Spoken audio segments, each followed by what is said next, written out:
Hello everyone, today we come back to our cognitive bias of Byzantine civilization overstatement, right, over the West. This should be technically a question and answer video. I decided to make it like a standalone thing, but it's in any case answering to questions and or to comments, right?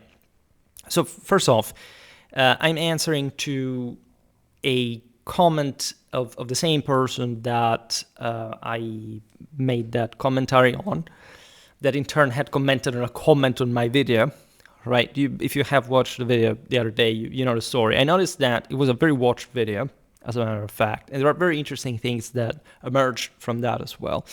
So first off, I want to congratulate the person who answered this because of the sort of the cold nerves. I was somehow having fun. I reiterated throughout the entire video that I had nothing against the person, and definitely I don't have anything against this person who was able to stick to history and sort of living at this and giving me the opportunity, in fact, to make this other video as well. As the first comment, you would say, Schwerpunkt, you don't approve comments, but you make entire videos on them. Yeah, that's my measure of transparency, as a matter of fact. I noticed certain sort of tendencies here that in part confirmed what I thought about sort of the general overstatement of Byzantine civilization in the view of this particular commentator. But I want to reiterate that, again, I have nothing against this person, and it's, again, just great to be able to make these videos and to get so many views for something that honestly is not so. I mean, I understand the importance of this topic and everything, but this is what I always say. If you are curious about the stuff, like, just know that I make so many videos about it, right? And even in this one, we will learn how, in fact, I already answered partially, not because this person had to specifically search for it in this case, but many people that for some reason spawn, like every time I make these videos that I've never heard, etc. So probably they are either, silent subscribers / followers or just new audience. I realize they do not know that where I come from with this. Like, there is several years of hundreds of videos about Byzantine history specifically, and thousands about medieval Europe in general. And plus my titles that I never use as a punchline to say, since I have a doctorate, I'm so much more expert than everybody, my opinion matters, whatever. I never really thought that is the case. I always like to discuss everything per se, even if I think, as you know, that I believe that in any case, academic average is the one you should follow if you want to have any idea of the whole. But in general, you can be sort of extraneous and still make good points. So basically, this is the follow-up to the comment that, as I just told you, was after another comment that I will not repeat, if not later, because it comes up once again into this, but you don't need to know all the story. There's the previous video. I will fix it, as always, in at top of the list of the related ones down below. So let's simply read at this point just step by step, not the entire comment, because I don't want to spoiler how this goes. Anyway, it says, I'm not sure how much of what you said about the West being materially superior to the Byzantines is true unless you were referencing some late medieval period comparing the West collectively against periods of recession in the East.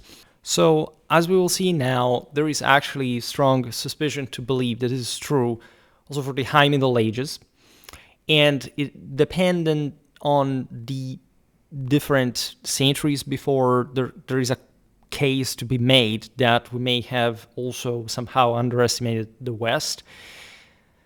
We will explain now how and why. So yes, I'm basically stating that already from the High Middle Ages, the 10th century, the 11th, like, you have already a Western surpass, right? There is a quiet one. It's not really even, as we'll explain now, in the sense that before we see any specific Byzantine superiority either, right? And this is a very important sort of leitmotif, as we will see now of the video, because the assumption here is that basically the Byzantine world at some point would have been allegedly overly superior to the West in a historically macroscopical sense. And this is actually not suggested by any research. It's actually stated something very different, that basically by scale, in terms of territorial control, demographic concentration, and the highly debatable, especially the more back you go in time, but we will see now how we can rely on other indicators to prove, for example, at that point, that the earlier we go, of course, the more the East was rich in relation to the West, right? But not necessarily in a scale that we are aware of or sure, to say the least, that was dramatically more advanced. There is also a broader political and moral point to be made, because as we'll see now, the thing develops heavily towards sort of socio-economical indicators, and the entire methodology that is used for that stuff, honestly, in historiography itself, is highly debatable, and it's not even conclusive of any specific overwhelming superiority, materially speaking, of the Byzantine Empire over the West in any meaningful way. And we should understand here, by the way, that we're talking about periods in which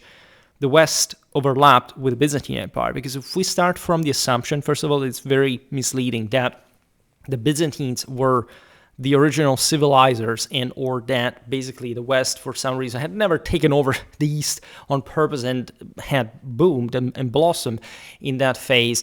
And, we should, first of all, think of what that actually means, also in terms of sort of moral and material connected, which is a slightly more complicated thing that socioeconomical analysis, normally also considering the background of the people who make them, really do, should be taken into consideration. But we will have ample opportunity to explain how this is the case. So, just to reread, I'm not sure how much of what you said about the West being materially superior to the Byzantines is true, unless you were referring to some late medieval period or comparing the West collectively against periods of recession in the East. So about the latter, I think, again, for what I just said, I don't think we can say that otherwise in any particular sense. I mean, if we are, as we'll see now, explaining in which moment the West essentially surpassed the East, we have, first of all, to define which territories, which time, and there aren't sort of some moments of recession of the East that, unless we're talking probably about the Western conquest of the East, and at this point we're not even talking about material resources per se, but how they were handled. This is valid for many other places in the world, telling the truth. And this connects also with the migration era. We'll go back there to there. Basically, these civilizations were going under a pretty similar pattern, right, of sinusoidal rise and fall at different times. This is true for sort of Europe, China, India. They all basically follow the same pattern, the same years. Like migration era was a moment of contraction for everyone. The general shrinking also of the Byzantine Empire during the Islamic invasions does overlap with what happens in the West. And that it's very interesting at that point also to evaluate Islam in the light of this, because as we'll see now, the Muslims are brought up and probably overstated at that. So that is also quite common. And we'll explain how and why that is the case, right?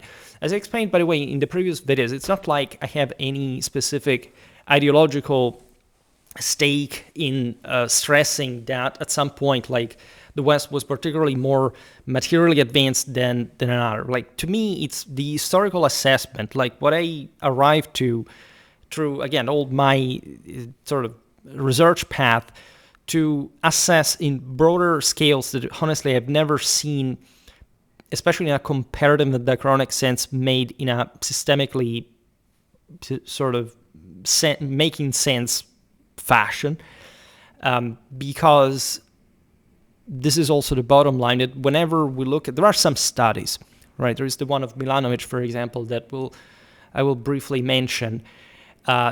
We are basically relying, first of all, on scholars that concentrated their research in a very specific time and place in history, that are not often interested in a broader picture by theme or time. Like they sort of can't cover everything, of course, adequately. And some of the necessary approximations are also obviously arbitrarily taken.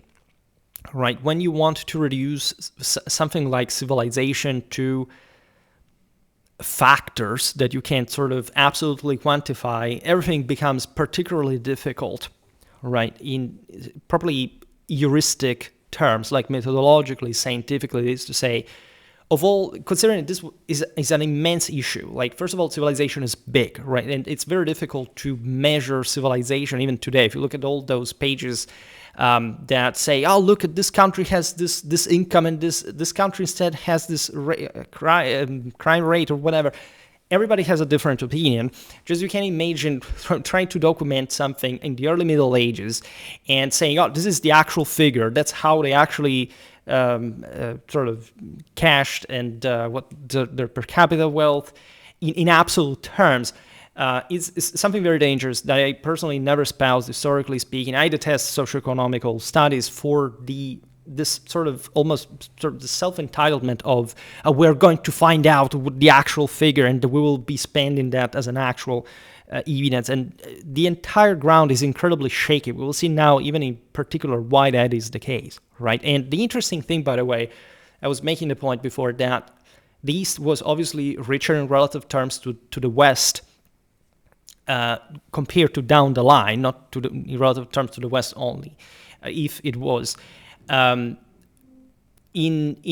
earlier in time, towards, I don't know, Justinian era, right? Except that, how do we know that, right? We know that because we have massive indicators that are not much about quantity, right? In part, they are reflective of that, but they're not the directly proportional mirror of that, parallel of that. We just know because we have sort of self-evident political, military, social indicators that are much more effective and important, and also normally historically provided as a whole, as a broader picture, as a matter of general culture or education, not because we have that number, that other, because that guy was the only one who decided to make a study about that. And in any case, these things are very historiographically debated even when they're done. So there isn't such a thing like a consensus. Right? If you ask, for example, AI is incredibly misleading, all this stuff, right? Lots of people get the information now from places like, Grok, ChatGPT, and so on. And very often this AI that is dumb, this is free commercial AI, does not even distinguish things like relative terms, like, the wages in the city as opposed to the countryside, the scale of the territory or the population, what was going on in a broader military sense. They don't have that capacity to calculate it. So it's incredibly easy to sort of push also these answers towards places that basically induce a confirmation bias, which is exactly what here we are broadly discussing, aside from the opinion of the commentator. This was just for saying that the latter part of the phrase, let's say, unless you're referring to some late medieval period, or this latter part, or comparing to the West collectively against periods of recession in the East, doesn't make much sense. First of all, because the West collectively definitely had areas that were less developed than even the southeastern Mediterranean at some point, depending on which West and what we mean by that, but only parts of that. And also, again, periods of recession in the East, it's not like you can't even properly quantify that if it is sort of an imbalance, and it's not even that important at that point. If there was such a thing like a recession is shrinking in the East, it's because it was happening in the West. And that's also basically the bottom line of this all, that if you look at the core dynamics of these of these worlds, it's a mistake to begin with to presume that there was, especially in strictly material terms, so absolute available resources, and which resources, because they're always relative to something that you have to do, that there was any meaningful, as we'll see now also from the side of the commentaries, disproportionate and alleged, at this point, material superiority of the East, because that's also a very... What it means, material superiority. What kind of resources are you trying? There isn't such a thing like something that has an absolute value on the market, right? That would be complete materialism, and it's already not a great starter. So, looking at the first part of the statement, let's say late medieval period. To me, late medieval, you can see that's something I adopted in my playlists, chronology and so on. Late medieval starts 1250. All right, mid-13th century, and by the mid-13th century, there's no doubt that Western Europe was already disproportionately more advanced than the Byzantine world, but by far, and not just because they had conquered it recently, but because they had already taken it over and surpassed in general by size, quality, and much more, right? So what basically this answer now will show is that there is definitely a radical bias in function of essentially alleged material superiority of the Byzantine world. Two figures that simply are not there, just by the ones provided. We'll explain now also what the figures actually are for those that we said were calculated before, and also how those calculations are a bit flawed, telling the truth. The other thing I wanted to say is I think I was effective. I don't know if I sort of made my point in the previous video, but if you have watched that, you know that the author of these questions was criticizing, again, this other comment. It was mostly talking about the level of romanization, or better, de-romanization of the West and the East throughout the migration era. And it was mostly like a political and also religious topic. We talked more than else about the papacy, right? The entire bottom line, as you have followed the video, is the Pope was unilaterally electing a Roman emperor that couldn't be. The comment didn't even get much into the sort of the depth of the issues. I overly expanded it in a 2.5 hours video, just not to leave any trace. There were also broader cultural issues, like I powerfully digressed, especially towards the end, because what's very important was brought up by the question regarding the alleged sort of Germanicity or Romanity of the particular law codes that existed in the West. So I think from that video we've seen that there was definitely a bias in favor of the Byzantine Empire that was based on essentially assumptions. And since we know instead how things were, like I just brought that up, and I think I made it my point, because none of the other topic is touched here. This video is just about, it's not a response to what I said, basically is just a shifting theme, right? Shifting to the socio-economical stuff. And in my opinion, this thing is more radical than the previous one, as we'll see now. So yeah, definitely, there is surely a high medieval surpass. We can think that already by the year 1000, the West was more advanced than the Byzantine Empire. And that this is shown, as we'll see now, by specific indicators and general sort of even accomplishment at that point. So he says the East was substantially wealthier, like potentially double the wealth. Oh, okay, so I remember he said literally double, but no, there is no evidence of this unless you're talking about the absolute amount of stuff controlled at some point, which is something very different in terms of quality and, in fact, per capita wealth, for example, etc. So if the guy does not specify this, so we can take different times in history. If you, the most extreme phase of this is the Justinian era. And it's actually very, as we'll see now, even if that's the most extreme, that's actually showing still a great similarity in scale. Meaning what? Meaning that if we take the Byzantine Empire as a whole, say by the time of, let's say even the fall of, let's not even talk about Justinian, let's talk, because this actually will turn out to be a compliment to the Byzantines, let's talk 476, right? Because at that point it's kind of obvious, as we'll see now, that, as we were saying at the very beginning of this video, that if, for example, Italy or Africa and parts of southern Spain, etc., are included in the equation, we're first of all talking about the West in general. And I will not digress on this specific topic because not just I made so many videos, especially I don't know about Byzantine, Italy, the Longobards, and so on, that I made my point there. So we can't just attribute a character of Byzantine. First of all, if, as the point of the broader discussion from the previous video was the Romanity of the Byzantines, we should at that point point out that, you know, there is a Romanity of the West. And that's actually what the author of this question sort of tried to mutter a little bit, like saying, basically, no, they had barbarized more than these. That's, as I explained in that very long video, is generally speaking a misconception. We should also really explain, and I made it in many other videos for that matter, what we mean by Roman here. Because the trick that normally the pro-Byzantine bias tends to do from a dialectical point of view is sort of unilaterally, just to use the famous adverb, who has watched the previous video knows, accept without any sort of description or debate or criticism that at that point, Roman is just something that pertains only to whatever is called, what we conventionally call Byzantine, the East, etc. And so if we look at, say, Italy, Spain, Gaul, in different times, either under the Germans or under the reconquering Byzantines, we're not looking at something Roman anymore. So there is this sort of magic trick whereby the actual areas that kept speaking Romance and that kept actually having great contact with St. Constantinople, recognizing the fact they were part of the empire, and that in this sense also from the Germanic side were ruling on behalf of the same empire and its great legacy, is seen as unilaterally as an accomplishment of the Eastern Roman Empire, as opposed to there was actually a massive chunk of Romanity existing and to an extent even thriving before the Byzantines, by the way, attempted the reconquest in the West, including under the Germans. That in the previous videos we've seen this commentator has overstated as being like, or at least posing a question that betrayed that in a sense.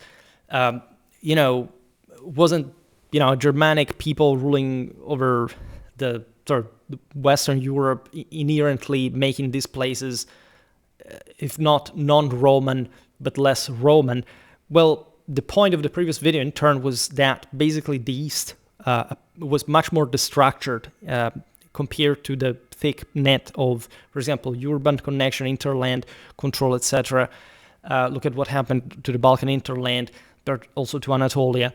Then, in fact, what happened in the West. And so this was the general proposition. And the fact that the Byzantines had huge issues. I made, for example, last year, lots of videos explaining this also in a ecclesiastical perspective, the fact that this was, then if we look at outside the Aegean civilizations, basically what we call more hardcore Greek Orthodox Byzantine, right?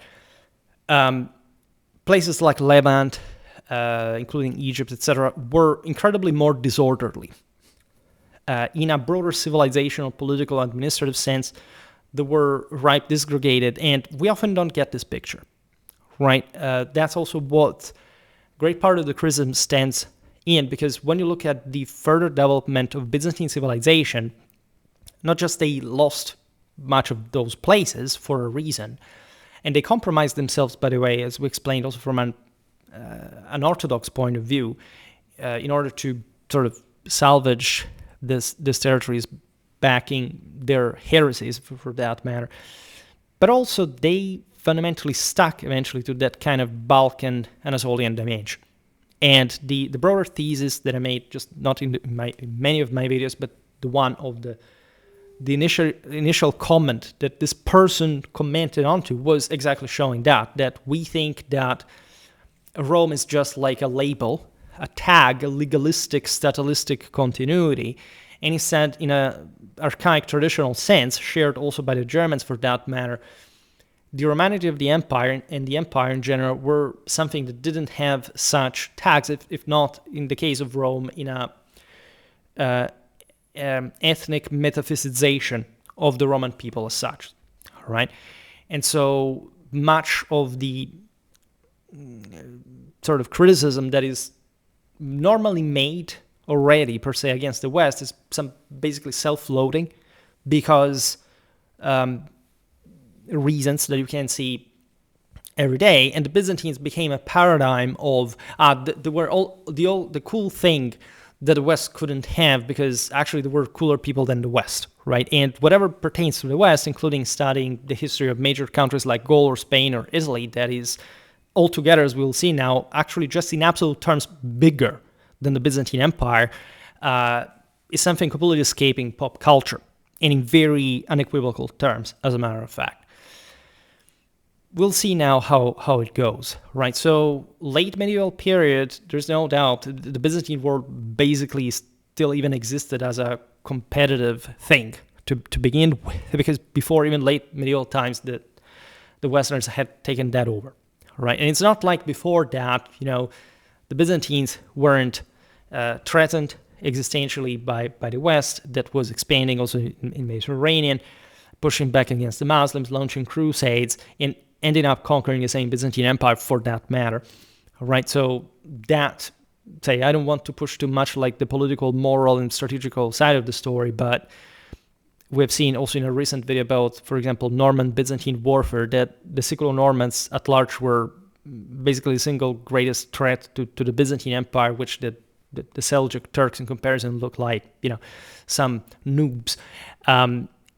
It would be enough sometime. I'm not referring again. I have no beef whatsoever with the person who commented here, but for whoever still feels the need to engage in this kind of criticism, just because they see these videos of mine out there and you literally don't know anything about my work, it's going to be a bit difficult to have any dialogue or any conversation, or for you to even understand what I'm talking about. All right, so again, I'm not talking to the person here that answered that. Again, I must say, it's making, I don't think compelling, but it's also pretty straightforward and clear points that can be historically followed. So I don't have a problem here, and that's why I'm making this video, as a matter of fact. Because if I thought this was a waste of time, I wouldn't even answer. All right, I wouldn't even accept the comment, as a matter of fact. Also, it's highly instructive to, in my view, correct what is stated here from a historical point of view. All right, so yeah, let's say that actually the West was more advanced already than the Byzantine Empire from way before the late medieval period. All right, we'll see now how or by which indicator. So the guy again says the East was substantially wealthier, like potentially double the wealth. All right, so as I said before, double the wealth in which sense? Right, because we're talking about absolute resources, namely controlled by a power that was also more extended geographically. So yeah, I mean, it's obvious. Even if we had, I don't know, there are so many things today. Look at Russia, right? It's not like they're particularly rich at all, but they're bigger, and so they control a pretty substantial chunk of absolute power. But how can they use it? Can they basically get anything from that? It's a completely different story. I'm not forcing too much like the comparison here. I'm simply saying that it's obvious that the bigger the system in absolute terms, and given the fact that these civilizations were all instead much more alike, so this double the wealth is not a thing in any meaningful historical sense in terms of relative wealth, as we will see now. It can be, but it's not. Right, and it's not for the very simple reason that, say, by 476, even in the worst case scenarios, and I repeat, Gaul and Italy alone, so not Spain, not Britain, those count as the West, in many ways, were basically a half of the entire empire in population and territorial size.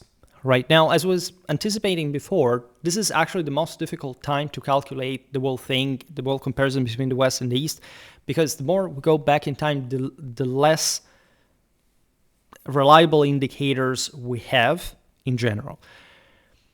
Some people say at this point the Eastern Roman Empire had even up to 30 million inhabitants, which seems too much, definitely. It's not much about having conservative estimate. People say like 20, 30. Again, Gaul and Italy alone had half of that, all right? When you look at this, you realize, first of all, that by scale, the West definitely compares with East. Because if you sum all, I'm not making the math today, we stick mostly to Gaul and Italy that alone are the best examples, because not just they were the true workhorse of the West in many ways and will keep escalating as such, but because alone they are enough to prove that that's not the case. Like the East was dramatically advanced compared to that. My biggest here criticism in aside from the figures that again I'm not overwhelmingly interested in, also because you will find whenever it is sort of estimates for good, you find the most ideologically and dishonestly driven debates ever. Because it doesn't matter which side you take. You can take the minimum or the maximum. For the both of them, you will always find someone who will shout at you that they have the actual answer. That already tells you that these people have no experience with history or historiography whatsoever. They do not know what they're talking about. And that generally speaking, these estimates are done also on the basis of some broader eyeballing capacity. Now, In these videos, I normally address what I was referring to before regarding the Levant, for example, that at some point during this period was even invaded by the Sasanians, had also risen up back in the 3rd century. There had been normal sort of infiltrations, destructuring of these frontier areas and so on. In other words, if you cross out the strictly what had been properly the Greek cities, the Greek centers, mostly along the coasts and mostly around the Aegean, but also in the broader Hellenistic world, think about Egypt and Alexandria, for example, or Syria and Antioch. If you take away these big cities that were not even in absolute terms the biggest, Antioch is among the biggest, but again, you have in Italy concentrated Rome, Verona, Milan, Ravenna, etc. are also pretty big. Talking Justinian era at that point, you realize that the hinterland of these places was dramatically destructured. I mean, when we look at the Western lands and we look at the so-called barbarian invasions, we definitely realize that, of course, these weren't particularly helpful for, the general sort of in-the-moment preservation of stability and absolute wealth and so on. But aside from the fact that, after all, the Romano-Germanic integration was incredibly successful, and also thanks to, in fact, the Roman basis of the West, but we see, in fact, that, for example, places like Gaul or Spain, in all of this, did not went under any significantly disastrous destructuring of their wealth, and especially also the entire sort of latifundium, late antique, if you want to quote-unquote Byzantine set, that, however, in this sense has nothing to do properly with an Eastern Roman influence, but how the Roman Empire as a whole really was, all right? So there is this tendency, admittedly, in historiography that is, obviously, like if you ask the historians who write this, they agree with the point I'm about to make, but always sounds, especially and obviously when the Justinian reconquest happens, that these Roman territories, again, were something more like Byzantine, or significantly impacted by Byzantine civilization, identifying with that, than the simple continuation of Romanity as it was before in these very lands. And part of the reason is connected with the catastrophistic sense that everything collapsed, especially in Southern Europe. We know very well that also archaeologically speaking, this is not true, that there was a massive continuity, and that even countries like Italy, for example, but even Britain, if you take the north, and so the place where allegedly the crack was sort of harder, and it really was, but the concept of the Dark Ages, in a broader cultural national sense, came around, also to influence all the rest of the world into thinking that what happened to the West was what happened to Britain, which was not the case, because Gaul, Spain, and Italy were much better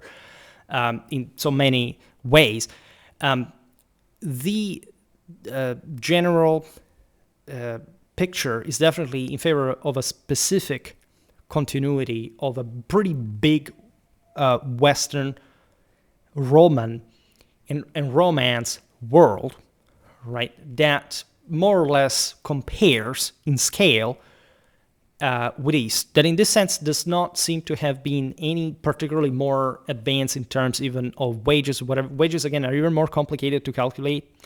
And if we don't even know exactly how many people lived in the Eastern Roman Empire, by a general mistake of 10 million, so to say, I think it's a bit useless to pretend not just that we can know, but that there wasn't also sort of pretty bad stuff going on there. Again, this is not necessarily the place to digress on my historical lessons of how the Aryan Germans, from their Western government of the Romance people, and they're quite stable at that point, kingdoms, by the way, react in a much more orthodox fashion compared to all the Byzantine heretical shenanigans in the East in times of admittedly deadly issues with sort of the Persians and whatever. We looked at those peoples too, and we have reduced a bit their actual relative power and capacity. I just recently made a video, for example, about 3rd century Romano-Persian warfare. And we've seen there that there are intrinsic limitations that if you've never really studied in sort of Persian history, you can't quite think like. Because the broader psychology of this all is that the Byzantines, this in pop culture, come to patch the notion that there was a collapse of civilization, right? So there is an overstatement, not just of their resilience, their capacity, and whatever, but basically also of the enemies that they were coping with, all right? As if, by the way, the West in this sense was not also benefited just by the position. The West did not have any major radical back and forth of a foreign population with a different religion that turned everything into a frontier, that the structure, and the West remained also much more stable. What you see, by the way, even in a short amount of time, from the 6th to the 7th century, is that this is very few to just claim a broader era of superiority, also in the peak moment of the Justinian era, in fact, over the West in any scholar sense, also considering the massive destructuring following with the Islamic invasions that going parallel, by the way, with all the issues that happened, the Justinian pandemic, etc. And this impacts all of Eurasia. By the way, the shrinking that we see in the West is absolutely paralleled by the East. If you actually even study what goes on with the Western Roman Empire, the Eastern Roman Empire, we have this deterministic or teleological sort of approach that basically says, oh, this was just much tougher and richer. But if you actually look at what was happening in terms of Germanic usurpations, of general uprisings, invasions, they actually look and very similar.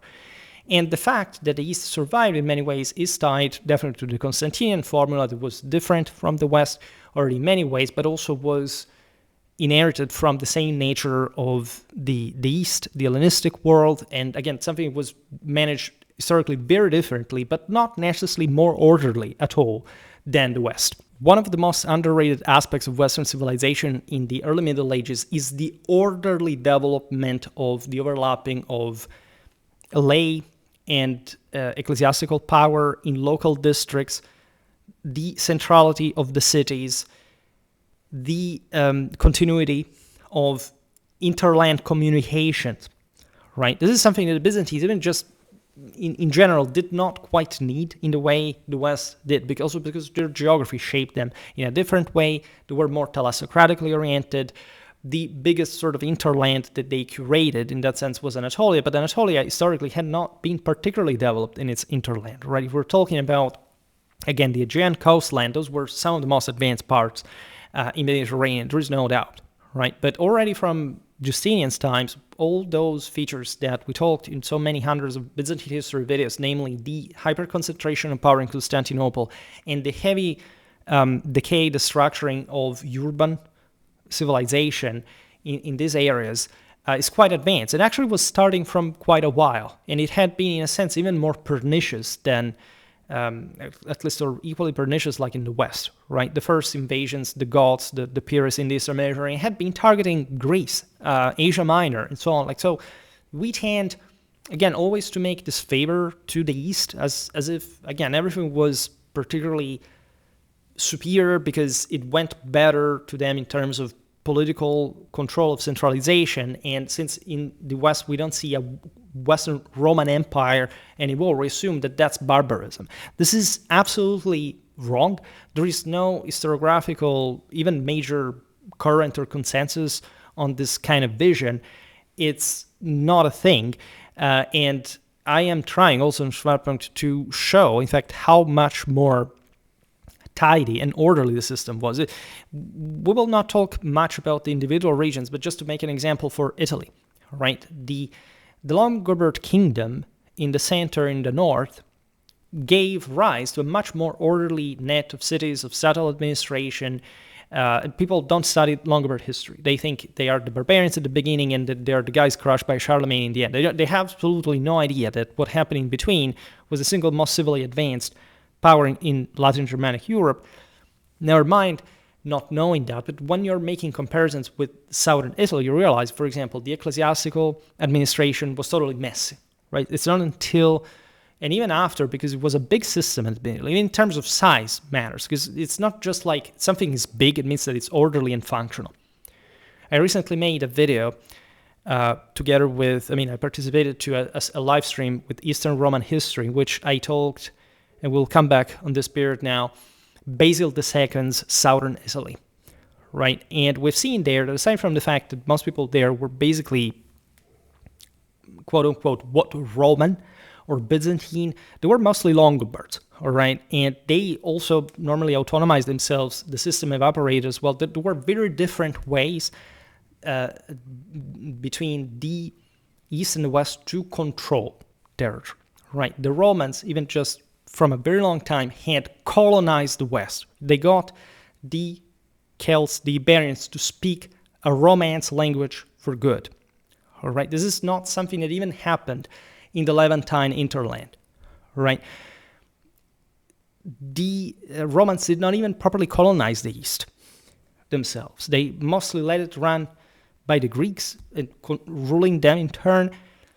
These things matter because at large, those Hellenistic kingdoms had been a mess. That's also in part why Rome had taken over, and there wasn't any fundamental fixing of the situation. There wasn't at any point, like this one, a Byzantine Empire that reformed everything, that was successful, that rehomogenized everything, was there was never such a thing. Mostly they were hanging on what they had. The foundation on Constantinople, the Straits, the various coastal centers, etc., was very successful, but most of the hinterland was very often also lost to waves of invaders, of simple settlement migration. And the reason why it revolved around the Aegean basin, mostly it's that all the valleys poured towards that. And that, of course, that place, that hub was very developed, all right? So no doubt about that. I never claimed anywhere that the Byzantines were basically not advanced or successful. I made lots of videos also about their military at this point. But if you look at that, and the more you look at the West, you realize that we're basically of the same scale. There wasn't anything particularly more advanced in the Byzantine Empire, and the fact that we just see the West as a cluster of barbarians is really not helpful for the world discussion, because largely the worst systems, especially as in the sort of quote-unquote darkest period in 7th century, that flattened to a common bedrock, then it's how they developed further that actually matters. And from there, you already realize that the West had ingrained an extra gear earlier and much better. It took more time to reboot it in the sort of plenitude that we will see eventually, overwhelming Europe and the Mediterranean. But it was still there. And it was something, again, not being born in the Middle Ages. It was something pertaining to the broader sort of power ratios within the Roman Empire from quite some time. People don't like this sense of agency, especially the one of the West. Again, the Byzantines look cool also because they look safe, stable, resilient, and whatever. And again, these are all qualities that pertain to them. But this didn't help them eventually competing with the West. And they weren't the only ones that were in that situation, because following the same kind of Roman-style bureaucratic model of late antiquity that had been mostly championed by the eastern part of the Constantinian reforms, etc., same were the Arabs, right? And around the year 1000, as you know, things were not going that well for them. Even the Basil II's reconquest, the peak of the empire around that period, is, as you know, a prelude to a moment of great sort of decay and destructuring. So there are certain also undercurrents that are very much inherent to civilizational paths that do not speak so greatly, after all, about the civilizational success and resilience of this mechanism. What happened in the Latin Germanic world is as unique, as incredibly, as systemically successful. And we will see and understand better what it is. All right. So this was substantially wealthier, like potentially double the wealth, the comment says. Again, in relative terms, no. There is no evidence whatsoever that this was the case. It would have not been possible. We wouldn't read the history that we read on history books, and just, I mean, what we understand at so many other levels if it had been the case, where there was no reason whatsoever in the history of civilization for such a thing to even be possible to happen. All right, it's rather what happened with the West later is something insane that nobody has ever seen. I think in terms of relative growth, given the pre-existing potential, in this relative terms, even superior, I think, to the industrial so-called revolution. Not that, of course, like industrial revolution was sort of slower than that or smaller than that, but I mean really in terms of what were the available resources, what starts happening in the West in the High Middle Ages is something utterly insane, right? So here, this is also the thing that looks a bit like a meme, and I think it's part of those rhetoric like, the Dark Ages, the priests. Remember that the author of this comment was also the one that basically blamed everything on the papacy, as if, at some point the existence of a Western Roman Empire was a complete fiction that just the Pope had come up with through forgery and heresy, as he's called it, and sort of we took that out of the way. Sort of not fast, because we talk through it a lot, but easily in that regard, because there is really a lot of reason why that is the case. And the meme here is, quote, most of the West had a collapse in literacy, loss of coinage in most places, urban populations collapse, etc. So first of all, this happened all over the place, all right? The fact that there were some large stagnant Hellenistic centers in the East, first of all, again, the biggest cities of the empire were in Italy. They were not in the East. Right, let's stop this presumption that at large the East was flourishing. In the Byzantine era, it was like a Roman Empire reborn and or unscathed, and the West were reverting to barbarism. This is being completely. We don't teach these things in universities anymore. Right, simply put. Right, so the collapse in literacy is also very interesting. Is the thing that perplexes me the most in this, because first of all, there's a big O in general towards antiquity. And people tend to attribute not just wrong quantities to, like in this case, for example, level of literacy, but also some sort of moralistic value to that, right? There was a comment that says, imagine losing to know how to read. But do you think that the Byzantine Empire did not happen? That happened there. Like basically in the same way, right? If you ever find studies that tend to say, oh, look at how literate they were, whatever, this is mostly just studies based on what we know from Constantinople.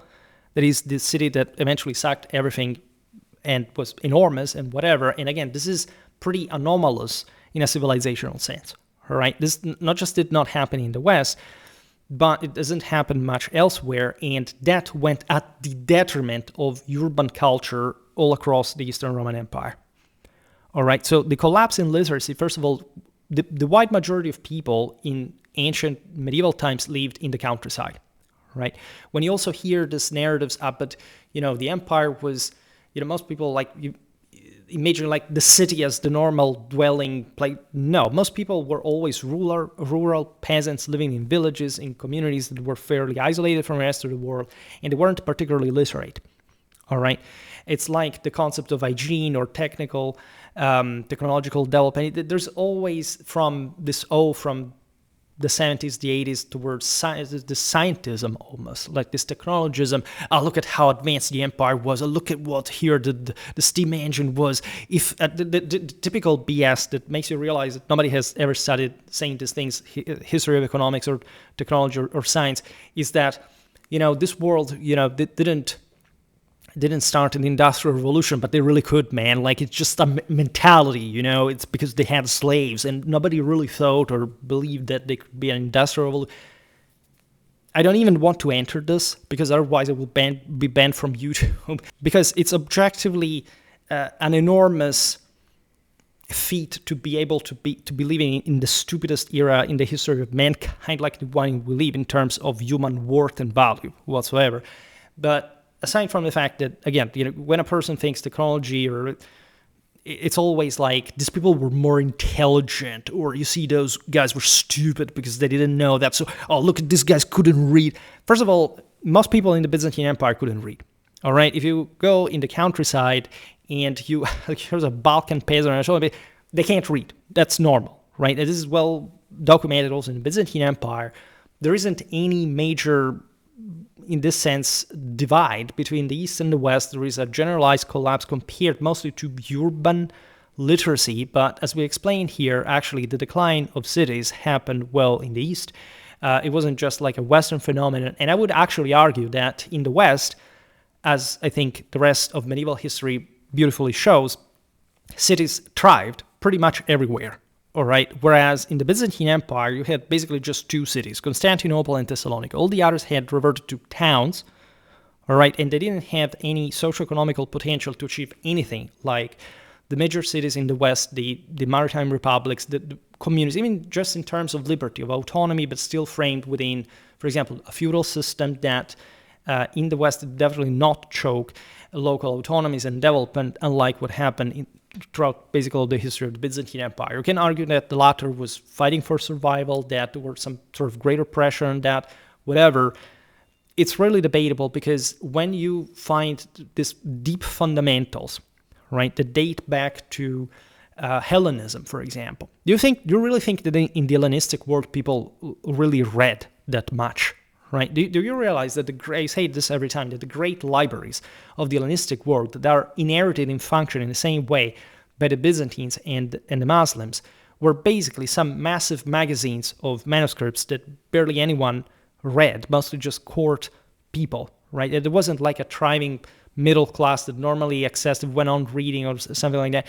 If we talk about certain dimensions in late antiquity towards the Justinian era, just I remind you that even if that happened, Justinian shut down the philosophy school of Athens, that things were definitely being shut down in many ways, that everything from the anthropology, the psychology of it, the symbolism, the representation of emperors, even of books. When you study paleography, you know very well that in late antiquity, books that in classical antiquity in iconography were represented as open, now they are closed. All right, and they are basically status, items that cost, by the way, an enormous lot. There's a slaughter of poor sheep in order to create those manuscripts.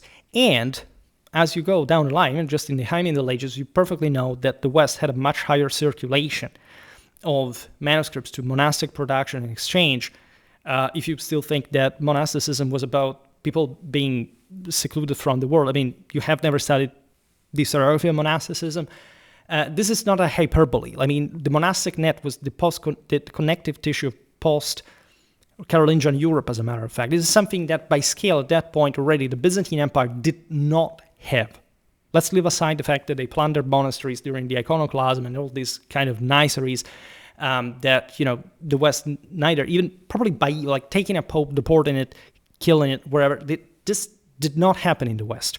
All right, it was not a thing.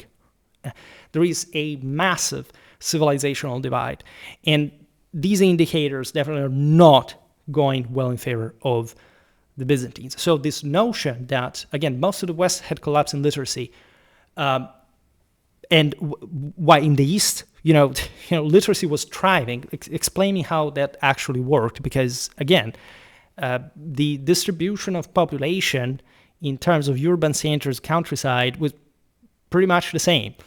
Do you think that, I don't know, in the Balkans or Anatolia or wherever, there was any particularly advanced literacy, say, compared to places like Gaul or Italy or Spain? Like that's radically debatable, to say the least, right? And here we're, by the way, looking at the lowest that was ever reached, right? Maybe before Justinian plague, etc., you can absolutely say that the East had maintained a great deal of its sort of Hellenistic mold.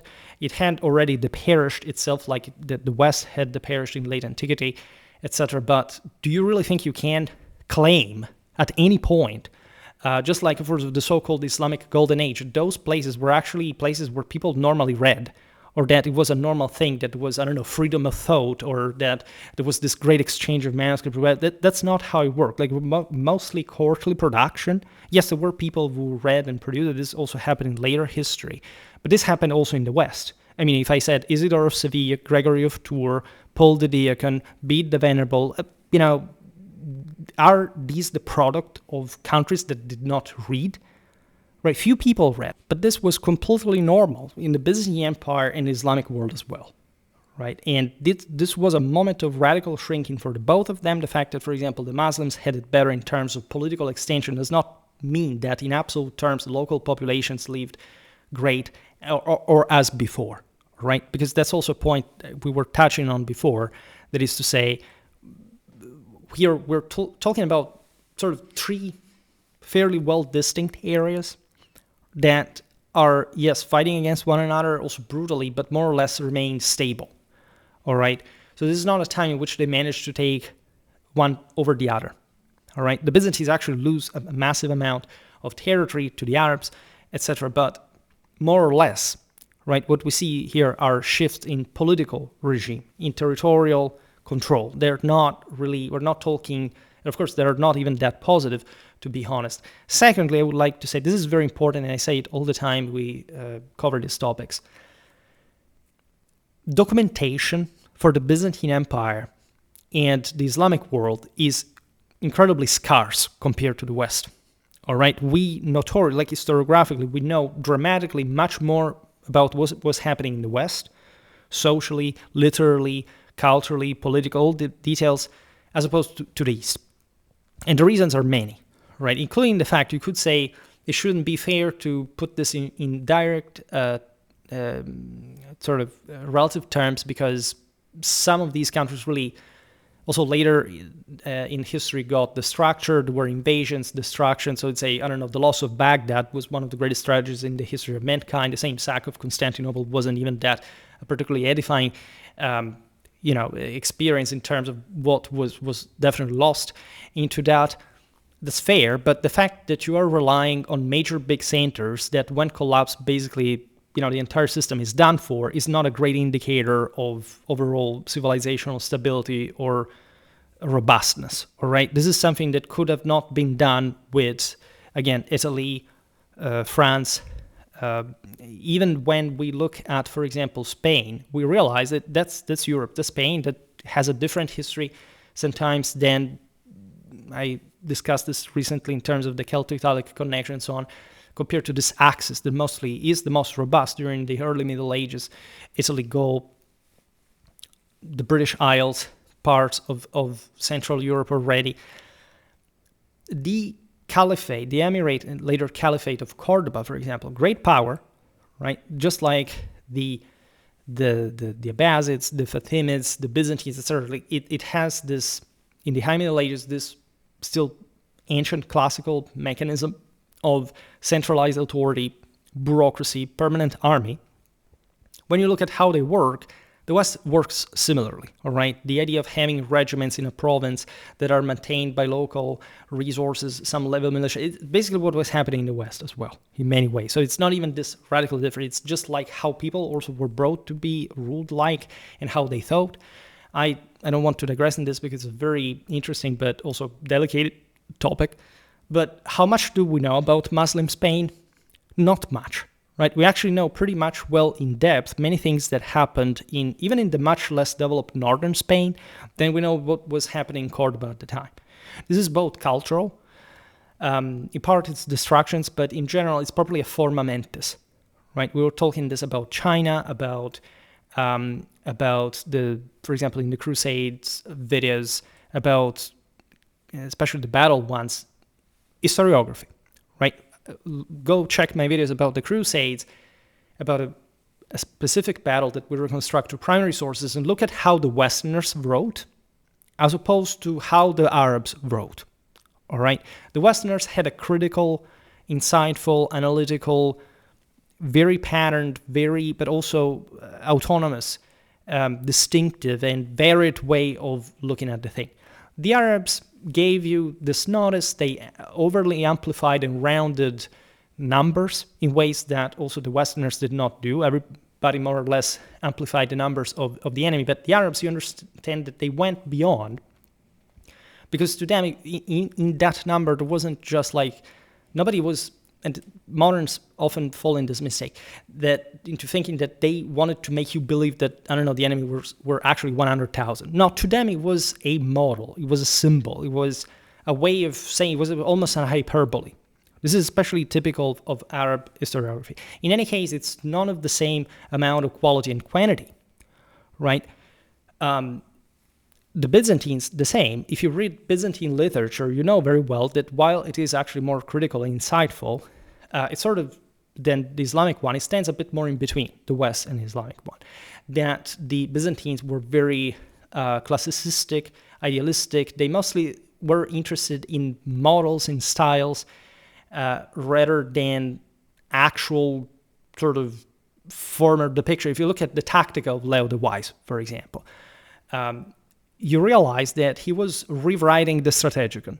And he was just adding a phrase at the end of every chapter to show that he had somehow added anything. And it's not like he was cheating people, saying, oh, I wrote everything myself, but now I add this last thing to show that it's original. No. In their view, that how they had to do, because that previous information had to be preserved in that way. And none of that text, for example, is any of the intelligence and the effervescence and the beauty and the marvel that the pseudo-strategicon of the pseudo-Maurice at the end of the 6th century, beginning of the 7th really was. All right, you understand there the full sclerotization of a culture. Right, this is something in the West wasn't minimally happening. The Westerners already at that point wrote in much more critically insightful fashion. Original, autonomous, much more sort of personalized, and it worked. And it was starting to be also bigger. Like there you have just the emperor, the court that produces the stuff, and it's mostly all sort of from late antiquity panegyrics and then some histories, etc. But you understand it's all much less reality-based. It's more like they had to write this for a purpose within a court, right? Which is also, oddly enough, as many people think like Western literature was, which actually wasn't. Also down the line in terms of literature known of sort of even the courtly literature in England or France, that were the countries that a bit suffered a bit most of this, sounded anything like in Byzantine titles, because it happened later, admittedly. And it's all more insightful. But if you read, I don't know, how many of you have ever studied Italian chronicles in the 13th or the 14th century? That's something simply, it's how we reason today. All right, it's something that nobody had ever done. And it's dramatically reliable. It's a lot, especially. None of what is produced in the West, even in early Middle Ages, is comparable in terms of preservation, at least in what we have gotten from it, to anything we know about the East.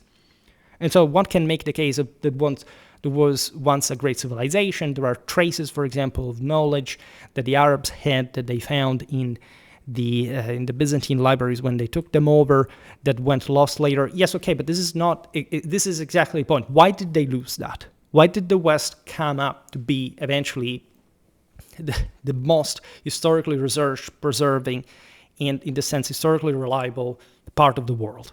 Already from this point, it is a very striking continuum, right? You can argue that, of course, this stemmed in part from antiquity as well. You realize that the Byzantines were lost in translation sometimes. And in this very sense, they were departing from that model. We're definitely sclerotizing.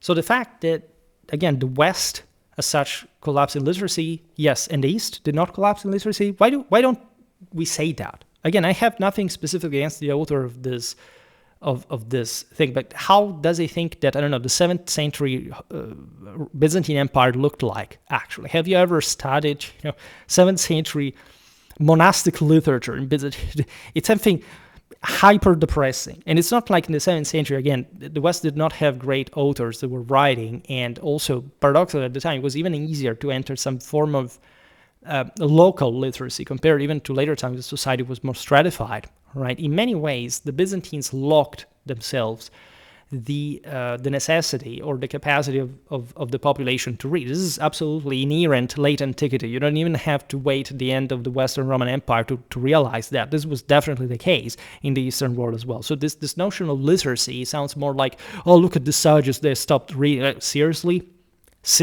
Where is here a geography? Where are here chronicles? Where is it like things like the Liber Pontificalis?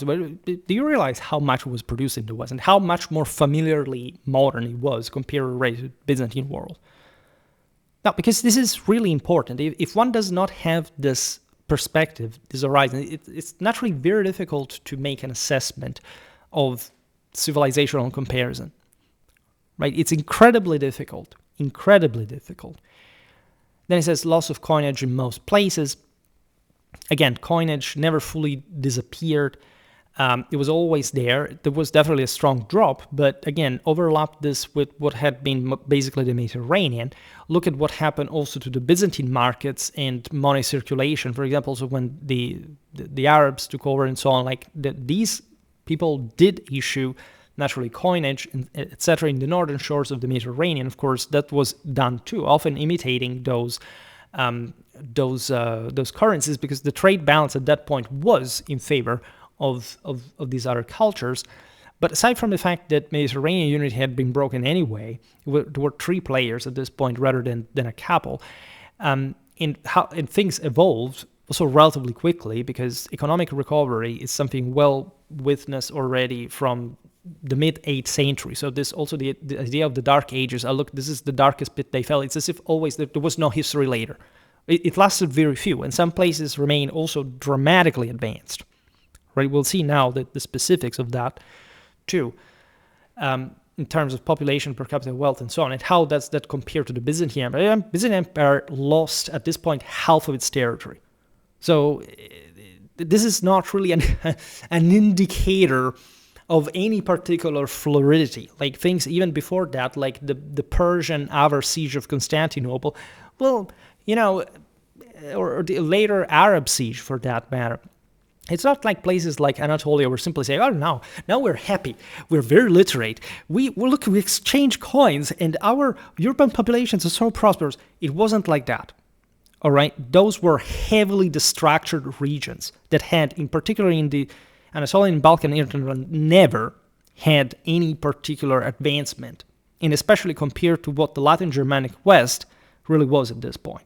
It's not like the Latin Germanic West everything was collapsing, cities were uninhabited, there were no coins.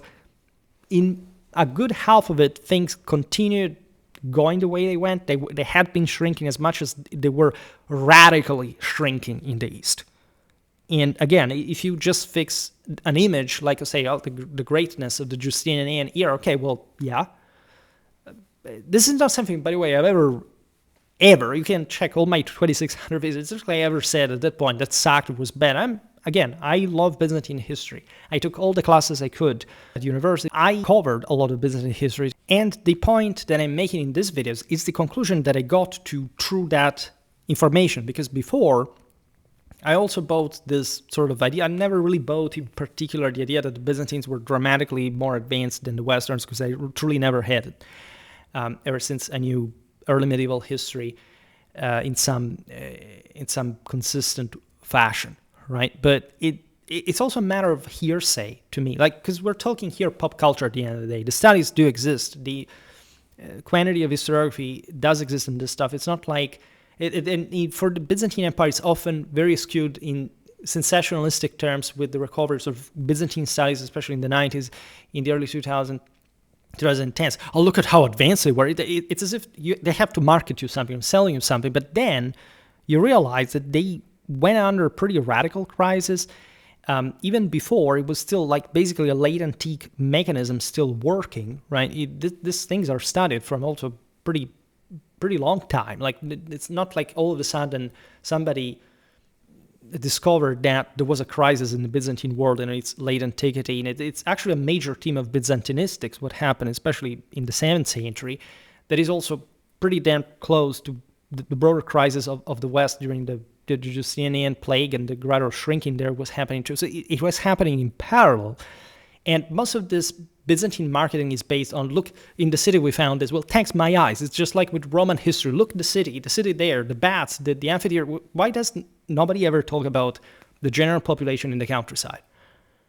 Because not just they were the majority, but when you compare this, you realize that these cultures, these civilizations were overwhelmingly, by scale, homogeneous. Most of the difference that means a lot of the time is in that sort of surplus that starts being created, but mostly from a bottom of sort of flattening, especially in the early Middle Ages. And again, in none of these periods, nor before nor after, there is any major indicator that the Byzantine Empire was any particularly more literate or had more monetary circulation of urban population than in the western regions of the West. In some places, it is absolutely true that the more fringe areas were not as developed as the Eastern Mediterranean. The Eastern Mediterranean was very advanced. Parts of Western Europe were also very advanced. It's easier if you say parts of the Western Mediterranean, but here I'm highlighting the fact that the Byzantine hinterland sucked, all right, and that the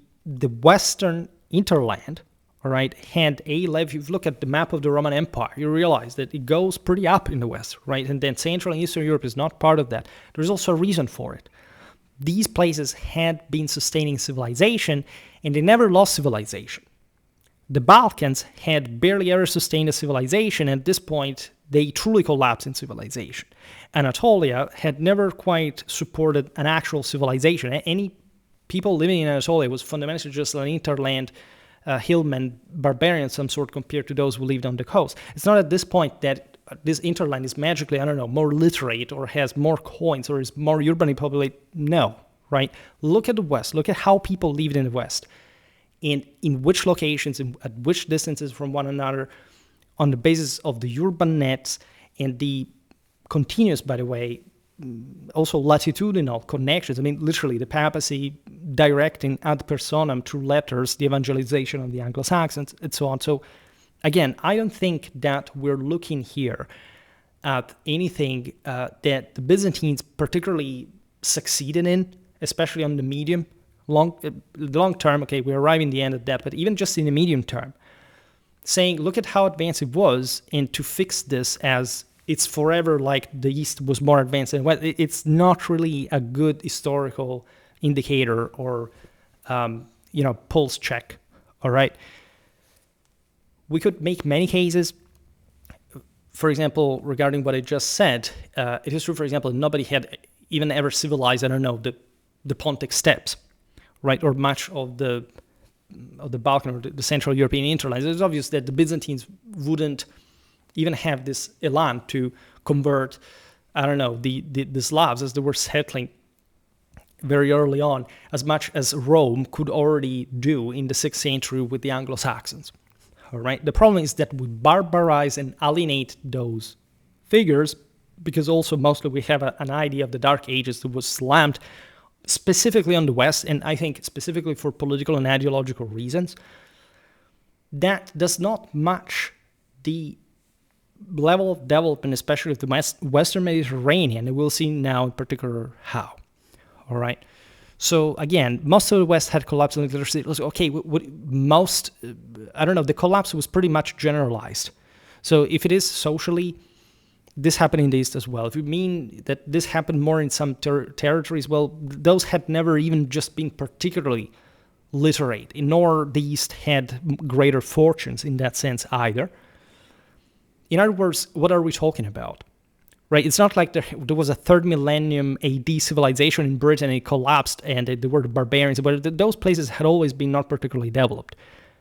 Places like southern Gaul or Italy were very developed, and they stayed very developed. And even more, as we'll see now, than the Byzantine Empire, right? In both, in some cases, in absolute and in relative terms. But we'll explain this now better, especially with the Gallo-Italic comparison, because if those countries alone manage to balance the situation, showing you how, in fact, it was, like they were in scale, basically just like the Byzantine Empire alone, you can simply add the rest of the West and say, okay, well, yes, there were some fringe areas that were less developed, and we all know that, but it's not like we're reasoning, first of all, in merely socio-economical material terms, but that core in the West can't be ignored, right? There's no way to ignore Gaul or Italy. No way whatsoever. Also, because by 800 it was a Western Roman Empire again, right? And that's not something to be kidded with. And I think made a tiny bit of this specifically on this topic, even more than all the others. So the comment says, late in the video around 1 hour 27, you said who won in the end. Okay, I don't need to check. I remember doing that. But the statement seems to forget that the same Byzantines watched many polities rise and fall over and over again for over 1,000 years while fighting enemies significantly stronger than anyone in the West. First of all, it's not like the West was weak, right? It's not like, attacking the Franks or the Longobard. How did the Byzantines fare against the Longobards? All right, one thing is destructuring peoples like the Ostrogoths or the Vandals because they haven't settled their own Aryan issues inside, and there is a massive Merovingian power that is actually the greatest concern of the Justinian reconquest, by the way. Everybody thinks the Justinian reconquest is mostly about recovering the Mediterranean lands. Largely it is, and I'm, for example, one of those who think that they did well, right? Because many people say, no, they should have not reconquered, all these kind of strategizing because you know better than a 6th century emperor how to lead, the empire, etc. They did well, but the also major concern was Frankish expansionism, which is exactly the thing that eventually they found a couple of hundred years later, where the both of them that had fallen into a major radical crisis came back exactly to the point where they were before, and they were in fact two equivalent powers, as a matter of fact. So this thing, we won in the end, the statement seems to forget, oh my god, that the same Byzantines watched many polities rise and fall over and over, such as, I don't know, something called the Frankish kingdom or the Longobard kingdom, that where is essentially what will literally evolve into the kingdom of France and kingdom of Italy. The same Charlemagne took the crowns of and did not destruct and destroy and went on like an actual institution. Those survived, like those lasted. France still exists. Italy can be seen as being a product of that. I haven't heard much of the Byzantine Empire lately. Like, you can look at Turkey and say, well, okay, but it's maybe an overlap. But if we're talking about actual institutional continuity, right, the Kingdom of Italy literally lasted until the 19th century. The Kingdom of France would essentially be that. Like, it was basically Neustria amplified. It was given in the 9th century the entire sort of more or less extent of today's France. A bit less in the east, a bit more in the south, but nevertheless, and that's it. All right, so I don't like, honestly, this argument, because it's like saying, oh, look at how many powers rose and fell. And aside from the fact that the more I study history and the more I realize how much continuity there is here, many European countries are today older than the entire duration of the Byzantine Empire. And some major countries in question, like, in fact, France, Italy, you could even put Britain into that, are de facto continuing since those times without any major destruction, invasion, conquest by other peoples or religions, whatever, and in that sense account, I think. And this is the lens of it, I think, to which this thing is misportrayed, in my opinion. Exactly as those civilizations and this enormous success, and nobody cares about pointing it out. Because the Byzantines, again, become this token of, look at how they lasted and how, why don't you, I don't know, look at how the West lasted. How even, you can argue, even the same Greek culture lasted. I truly believe that the Byzantine Empire was mostly like, it was a Roman Empire. Again, I will say it till the end. The Byzantine Empire was the Roman Empire and became one of the two halves of the empire like when the West was revived. I've never denied that. I will never deny that. I've always said it. I've always used the same term. I use Byzantine where it's sort of more fitting in some contexts. I use Roman where it's more fitting in another for the sake of historical narrative. I never denied the Romanity of the empire. But why, in this sense, don't we, recover the fact that there are vernacular languages in Europe that are spoken in the same regions and that mostly also come from sort of properly cradles, basins that were already there from a very, very long time before. And this is true also for the Hellenic one. So again, I don't really care whether the Byzantine Empire lasted even that much to begin with.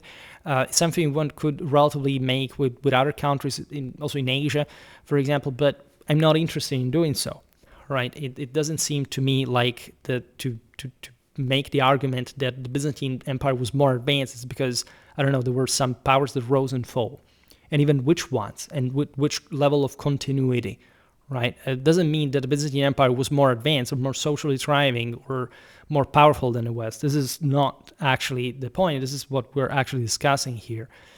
And finding enemies significantly stronger than anyone in the West, frankly, again, is a bit strange because, again, literally the greatest threats that the Byzantine Empire ever had in its history was the Western one. I think pretty easily hand down. Like the Franks, regionally, by the way, also the Longobards did fare well, and mostly also because the locals did want that, right? And it's not like they were barbarians; they were the actually originary Romans that also allowed the Longobard kingdom to be dramatically advanced in a way that the Byzantine Empire did not have the opportunity of, like having literate dukes that locally judge in tribunals, having public palaces where you can appeal to the king himself directly. Again, the Byzantine Empire was heavily structured throughout the early Middle Ages. It's not like it was like this superpower from the outer world that was not following the same identical pattern of Eurasian civilization, right? It was just different, just like the West was different. And what you have to evaluate is not just the test of time in this sense, but also what kind of continuity in that power there is, right? It's like saying, I don't know, can we say that the Byzantine Empire fell in 1204? Like, what are we looking at? Like something that nominally maintains the name or that claims that legacy or subtle continuity? Or are we looking at actual achievements and continuity in a broader sense of people or nation or moral or civilizational terms? Because in this sense, the contrast between the West and the East is unforgiving, right? The West disproportionately won the match, right? And I don't think I need to show how. And it's not like saying, because, I don't know, the West was oppressed by the Byzantines, was ruled by the Byzantines. No, it was always an alter ego, or actually a much more central and bigger system than the same Byzantine Empire, and especially as time went on. The Byzantine Empire at some point became a backwater, 1/4 of Europe, essentially, even struggling parts of Asia, so even less. So it all happened gradually. There was no doubt it was a great empire. It had at some point an ecumenic scope, like in Justinian times. It could definitely claim a universal ambition, like in times of Basil II. Then things started gradually going also wars. And this is normal also because lots of other peoples were developing, for that matter, more successfully than them. And if this happens, it's not like that. There are also less developed peoples at some point that take over. But this is definitely not the case of the Westerners. The Westerners took over because they were at that point way more advanced than the Byzantines, not just from quite a while, but a while during which the Byzantine Empire had been severely undermined by also its own characteristics. That, again, I don't think they were in absolute terms doing bad. In terms of management of political economy, you understand when you study Byzantine history why even the disasters that happen somehow. And there is no doubt that Byzantines were, in that sense, heroically, equilibristically capable and successful, and they had seen terrible things, and they knew how to but still, they were not able to do what the West did. And as we will see now, there is actually a broader comparison I can make. Here, I actually should have done it before, because if we're talking the quantities, I will just give you this one. You claim that the West surpassed the Byzantine Empire in just in the late Middle Ages. So according to our calculation here, it should be the mid-13th century. No, all right. I know that there are different scanning, so maybe by late Middle Ages you mean something else. And I remember if you said, I have the other comment here that you indicated a century, but I don't think so. Right. I think most people normally, when they say this, they say the 12th century or something like that.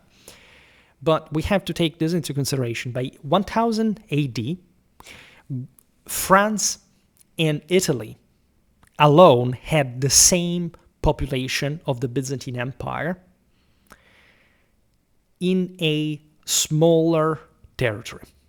All right. This indication alone, given the aforementioned homogeneity, let's leave aside what was actually happening at the time. And what happened to the Byzantine Empire in the immediate following generations, the fact of the later Crusades, the threat to the Byzantine Empire, whatever, the Normans, etc.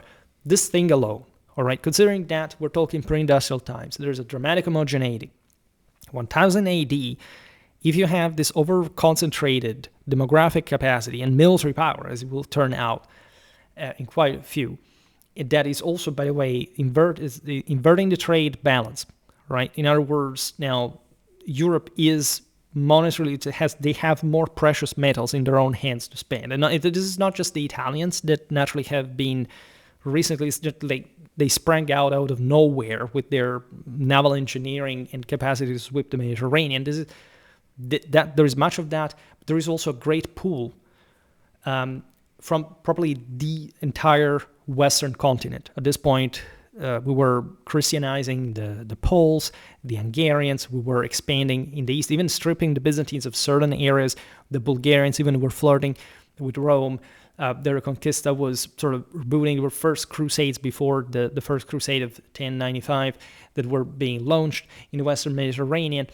We've seen it also recently in the video about Fulk of Nera, for example, a radical level of encapsulation. Right? Did the Byzantine Empire go through that, for example? Yes, there was surely some kind of that, because this happened everywhere, for that matter. Also, the Arabs did so. Again, the trends are identical.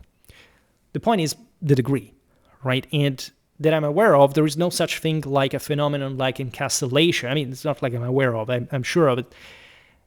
In the East, to the degree the Westerners did, right? You can argue that that was more of a feudal society, but it was not one collapsing, unlike the Byzantine and the Islamic world that were actually going through a pretty severe crisis at that very point, while the West was deriving force from the glue that was creating feudal states out of that feudal dimension. Those Eastern powers had tried their best to maintain that centralized system, and they gave way not to less developed peoples, but to peoples that were now stepping up over them because they had more political power due to that mechanism. So very far from actual dysfunctionality. Everything in the Byzantine Empire in that sense is more disorderly, aside from the fact that the Constantinopolitan centrality is basically phagocytating all the rest, right? Towns are gone. We're talking major Hellenistic, and think about Ephesus, think about... Those had been, again, the cradle of Western civilization in a broader, at least modernistic sense, with philosophy, the classical Greece, and so on. Now, they were towns, while you had cities in the West that were literally stepping up as states on their own, having armies as big as an actual regional power. And we don't see the Byzantines being able to put together anything that is able to counter that as a whole, not just in Western civilization, but in many cases, barely pulling it off to survive with the Siculo-Normans alone. Admittedly, the Kingdom of Sicily was very powerful, but it's just like a chunk of Italy alone, right? And there are other issues around, but it's not like the Byzantines, for example, aren't able to gradually reconquer Anatolia after massacre. They can. Patiently, their fundamentals are good there, they work.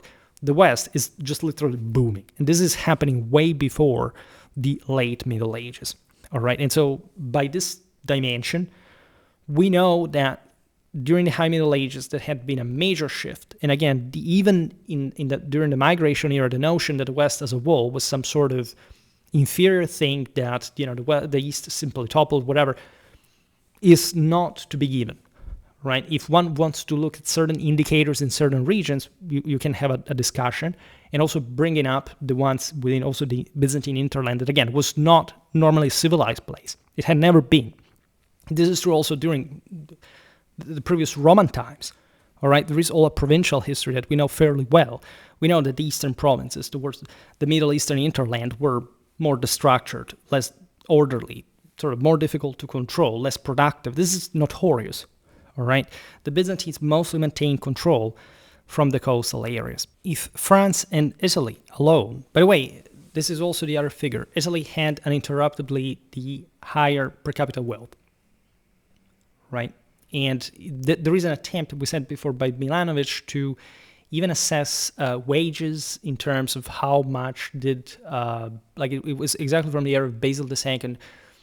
I don't know, the average, again, it's based on public income. It's not even, it's a statal one of the empire that is in and of itself an incredibly difficult thing to even presume to be able to calculate. Let's not even talk about the margin of error per se, meaning that even sort of a population assessed vary widely, so even the same calculation, the same quotient can be completely skewed, and the economic calculation is even more arbitrary, vague, and speculative than the population count.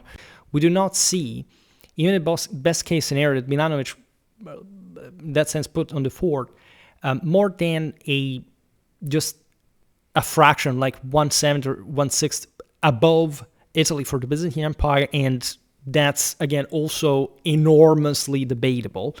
The rest, if you look at gold, again, the scale is the same, by the way. So there is no such thing like, at that point, even any... And again, the way this was calculated was in many ways arbitrary.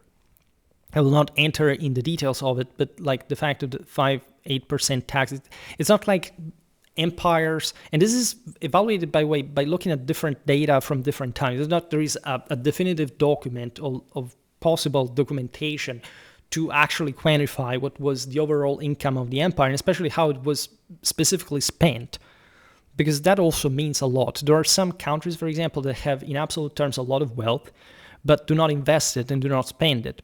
And what is wealth, right? How do we actually measure, for example, the value of currency in general? And, seriously, I mean, if we're talking about the 11th century, you're not there, you don't know that.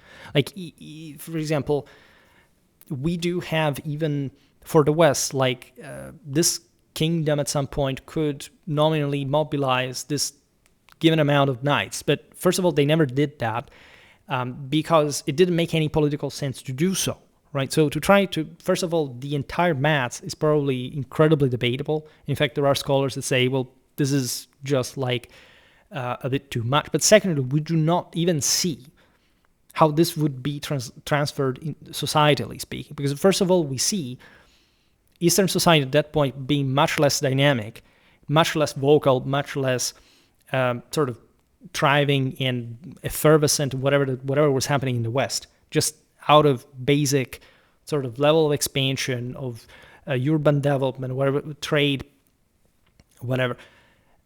This is not there. This is typically in the Byzantine world, like in a very self-representing world at a very elite and increasingly court level, or even before, like you didn't even have much from anything outside of the elite, obviously not. So again, there is no actual way to make any case that the Byzantine Empire was, for example, at the time of Basil II, that was the peak, by the way. This was an optimistic calculation based on moment of great expansion that, by the way, is also contested in terms of its ultimate outcome, especially in terms of economical sustainability. I made an entire video about this years ago.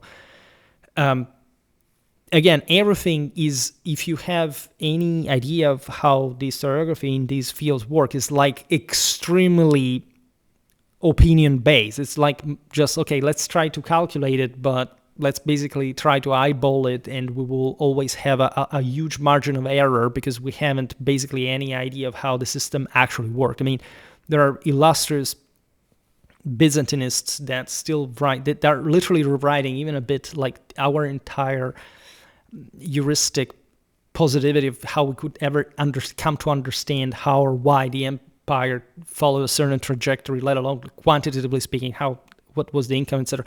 In order to understand how these civilizations work, you have to understand what they were actually doing in terms mostly of political, strategical achievements. In that moment, there is no doubt, Basil II was really achieving a lot. But as we've seen, for example, in that video about southern Italy during his reign, there wasn't even much of a way to intervene, especially to stem Western powers. There would be other coming backs of the empire, like, admittedly like just one, that almost destabilized the Siculo-Norman kingdom for good, but eventually failed anyway.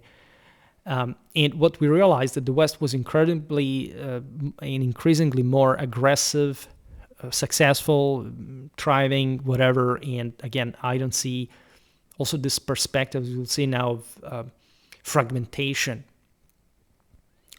that is understood. Because here it is a very heavy, and I said it also in the previous comment, this is actually a heavily biased, like, and not just, it's ideologically biased, right? This statement, this comment, read this, for example, quote, "The fragmentation and chaos of the West is praised." By whom? And why do you think it was chaos?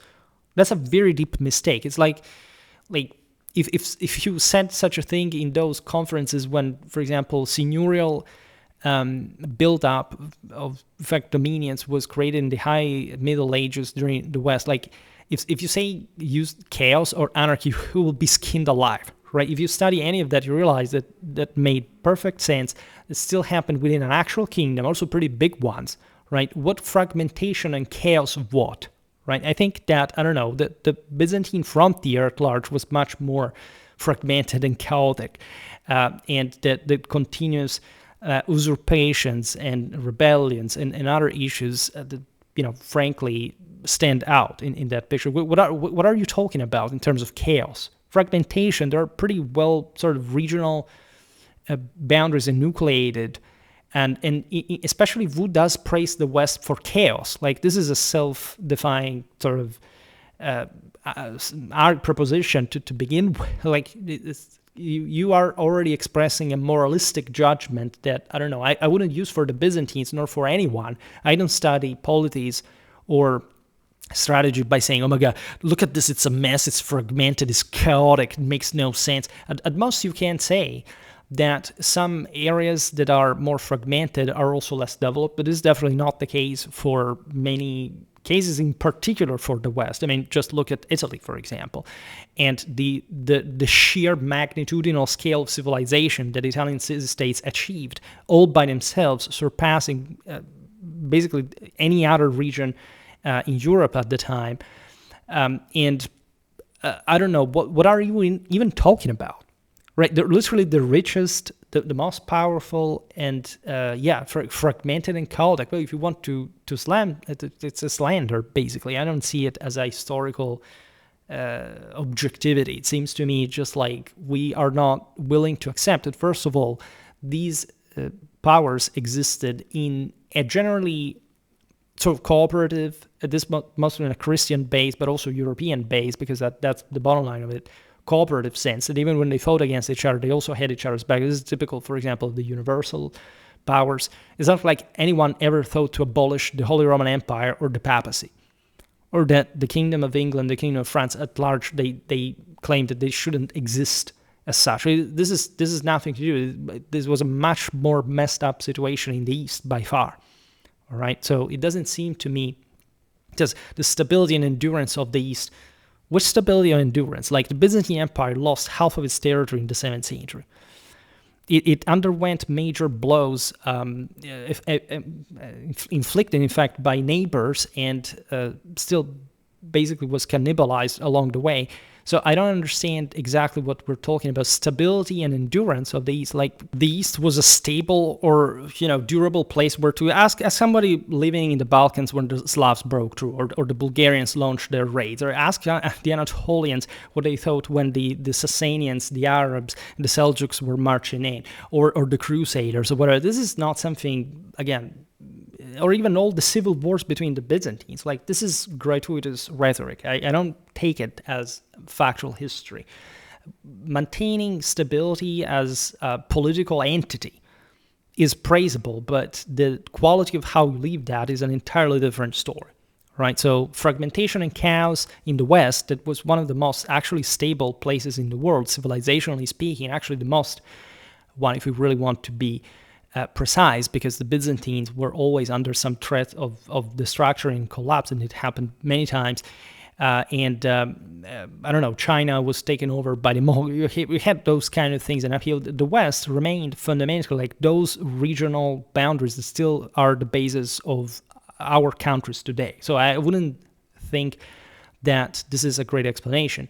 And the comment says, the stability and endurance of the East is presented as sclerotic and stagnate. By the way, I don't understand if you're saying this because I said it, so you're talking about me, or just for the sake of argument, or people thinking this.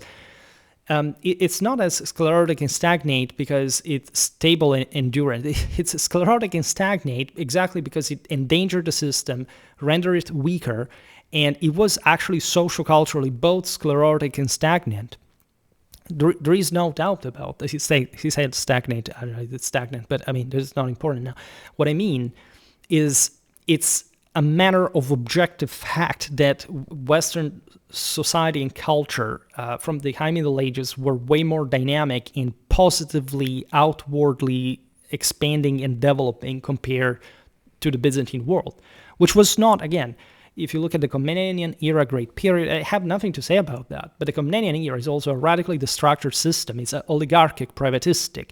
It's overly concentrated in Constantinople. It heavily relies on foreign peoples to maintain its balance. This is not sort of a particularly positive situation to live in, or that can positively compare to the West. And the West, again, was not even particularly fragmented or chaotic either. Like what you see by stability also in territorial continuity in the East is mostly the control of the Bosphorus, the fact that there was a greater sort of cultural homogeneity in the Aegean, and that there was a progressed level of civilizational development that allowed this to be durable and capable of sort of meeting with crises and so on. If you look at the West, you realize that the, again, regional bases more or less remain the same, that were quite active, including against one another, but it also overwhelmed the continent because especially the Frankish model overwhelmed everywhere, right? Took over the Westerns, like even as far as Galicia, right? This massive thing was enormous. Like the Byzantines had no capacity whatsoever to achieve what the Westerners did during the High Middle Ages alone, right? The Franco-Roman civilization in this time specifically overwhelms 3/4 of the continent or more, right? And the Byzantines can't cope with that. They do not even have a say. They don't have any reach. They remain to the backwaters of Bulgaria, of the Rus, the Khazars. All the rest is overwhelmed by the papacy. There is a common spiritual hegemony. There is a profound orderly development in the Roman administrative mechanism, in the lay and ecclesiastical rule, in this sense, continuous sort of expansion of a Western civilization that took over the city. It's so big already by the year 1000 that it's impossible not to see this. This is a macroscopically objective historical reality where the Byzantines basically lagged behind and were already, in fact, downscaled compared to. This is not having, like, the West is not a place like the Byzantine frontier where you have, I don't know, the Uzes, where you have the Serbs, where you have the Seljuks, where you have the Principality of Antioch. No, the West has a radical ethnocultural homogeneity, even in the Romano-Germanic syncresis. Even the Western Slavs kindle with, like, it's part of it. It remains that, right? There is no chaos in the sense that, I don't know, one country essentially destroyed another and took its place. But that happened from the eastern part of Europe, right? That happened from the frontiers of the Byzantine Empire. That resisted, but that does not have any of the power that the West is displaying from this point onward. Or even before, for that matter, because again, it's not like it had magically blossomed out of nowhere. You know that historiographically, for example, what you were told in, I don't know, primary school, the rebirth of the year 1000, etc. today is also by very also socioeconomical experts like Les Annales and so on, is shifted 1 century before. It's the 10th century that witnesses that boom. And in the 11th, you start having enough documentation to properly see that it had already happened. It's not like the Byzantines also did not, again, go these ups and downs, but the West overwhelms this and remains a cohesive thing. It's not like what, for example, the Germans do does not have an effect on the Spanish, and this is not more or less connected with the papacy and the broader Christian effort of cooperation and expansion, right? It's a wide area, but to foreignize this or to sort of trying to display this as something non-cohesive, it's basically not understanding where civilization stemmed from here.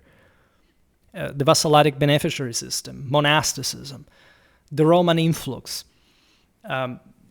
You have in the same, I don't know, the Germanic military ethos, the same Latin, the Romans, essentially the dominant Romance culture in all of this and civilization. This is very compact, right? You can't praise the Byzantines for political unity, but it's not like you can't praise the Byzantines for having created what the Westerners were able to so cohesively create out of even of their own deformity initially.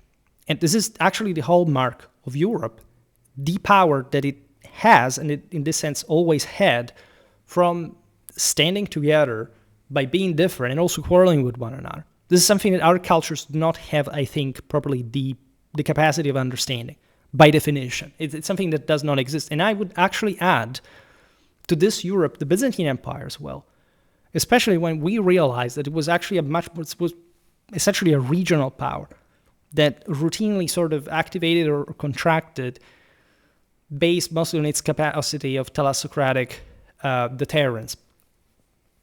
Let's be honest about this. Like the level, for example, of internal divide of the Byzantine world is stark, exactly because it's an ecumenic empire. It's full of peoples who speak different languages that look different. They're much more different from, than Western Europeans within one another. This is a bit difficult also not to see, that there is a significant difference of also this wide territory that is much greater than the one existing in Europe at large, which is a strikingly homogeneous continent from a in this sense, an ethno-cultural point of view, very differently from Asia, for example. In any case, so here, again, this part I didn't remember today, but I did not appreciate very much. Says, the guy does not use articles sometimes, I don't understand why, but in any case, Western conquests and consolidation, he says, can be appreciated for what they are, but they were not fighting the Abbasids. Well, because you think that the Abbasids are an overwhelming power, like, I don't know, in Lord of the Rings, the orcs that come in. I have people still, actual adults, who believe that there were armies of hundreds of thousands of people, whatever. The Abbasids had their own military power capacity that was pretty much in line in the basis of the sum of those provincial capacity of mobilization that is not different from the one that Carolingians had, right? It's not like here, this is another rhetorical and moralistic point that frankly does not find many place in history, like the Byzantines stopped the Arabs as much as the Franks stopped them in the West, and they are very comparable endeavors, right? I don't want to hear those things like, but no, that was actually more important. It was done. It's not like civilization is only all the time on the brink of collapse. It is, but this is true for both sides that tend to rebalance on the basis of their own division. It's not that the Abbasids were, day and night just invading the Byzantine Empire. It was mostly just also a frontier business at a mostly provincial level, given that the already Anatolia was a pretty far frontier for the Abbasids themselves. There were inherent limits to military expansion.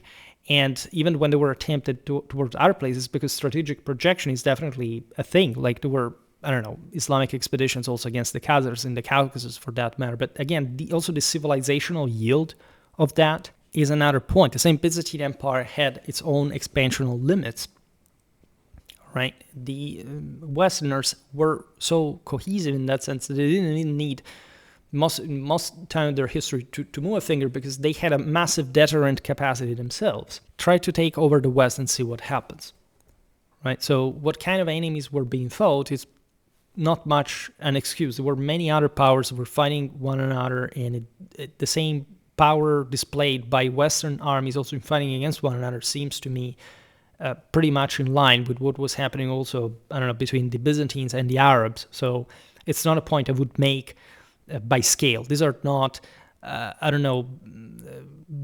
people that you can say, oh, look, this guy is 3 meters tall, so it's much more of a deal. No, polities function in very different ways. They have limits. Bigger empires often have, in this sense, more of a, attritional fatigue. The Westerners had a massive military power pretty early on, and the Ottonians campaigning in Italy, so it's not really that bad, frankly, from Saxony. All right, but this is also because the West is way more cohesive, in fact, than it is, right? There were many other peoples who were contributing to that, and they were doing that because they were a Roman Empire, actually, and they still believed in the fact that they were, as Westerners, politically, internationally capable and relevant. When you look at this by scale, you realize how similar it was also to Byzantine endeavors. At some point, the Bulgarians, the Siculo-Normans, etc., alone, or even single crusading expeditions that came one after the other, even within the same crusade, were much more of a direct problem for the Byzantines than sort of the Abbasids, the entire history of the relation between the two empires. So again, if we realize especially that these powers were largely homogeneous as pre-industrial powers, again, there is nothing firework about, oh, look, the Abbasids, oh, they were so special, nobody else like the Abbasids would have really steamrolled those Western. We don't have any evidence that this is the case, also because it happens in a real world, and it's not like because there is Constantinople in between that certain international powers remain that, right? You can't even enter a sort of what-if context, because ipso facto, like, what happened is much more explanatory than what could and didn't. So I think the comment was talking about what I was responding. It says, there were also some allusions to Byzantium. By the way, I never used the term Byzantine person, essentially being a little too Greek to be Roman, but Greek was always part of the elite Roman culture. This also doesn't mean anything, right? First of all, being Roman has nothing to do with being Greek. Like, you can't be in that sense, a Roman Empire by being Greek, and that's the point of being. And so this is always the trap that people think that I make these videos because I'm trying to deny the Romanity of the empire. I think I made it pretty clear in 2 hours and a half that in several years and thousands of multiple hours long videos, I've never once claimed that the Byzantines were not Roman, nor that, the West was the Roman Empire and Byzantine was not, or anything like that. Like, if people still think this, there's a deep problem in where they come from with this, and I have nothing to do with it.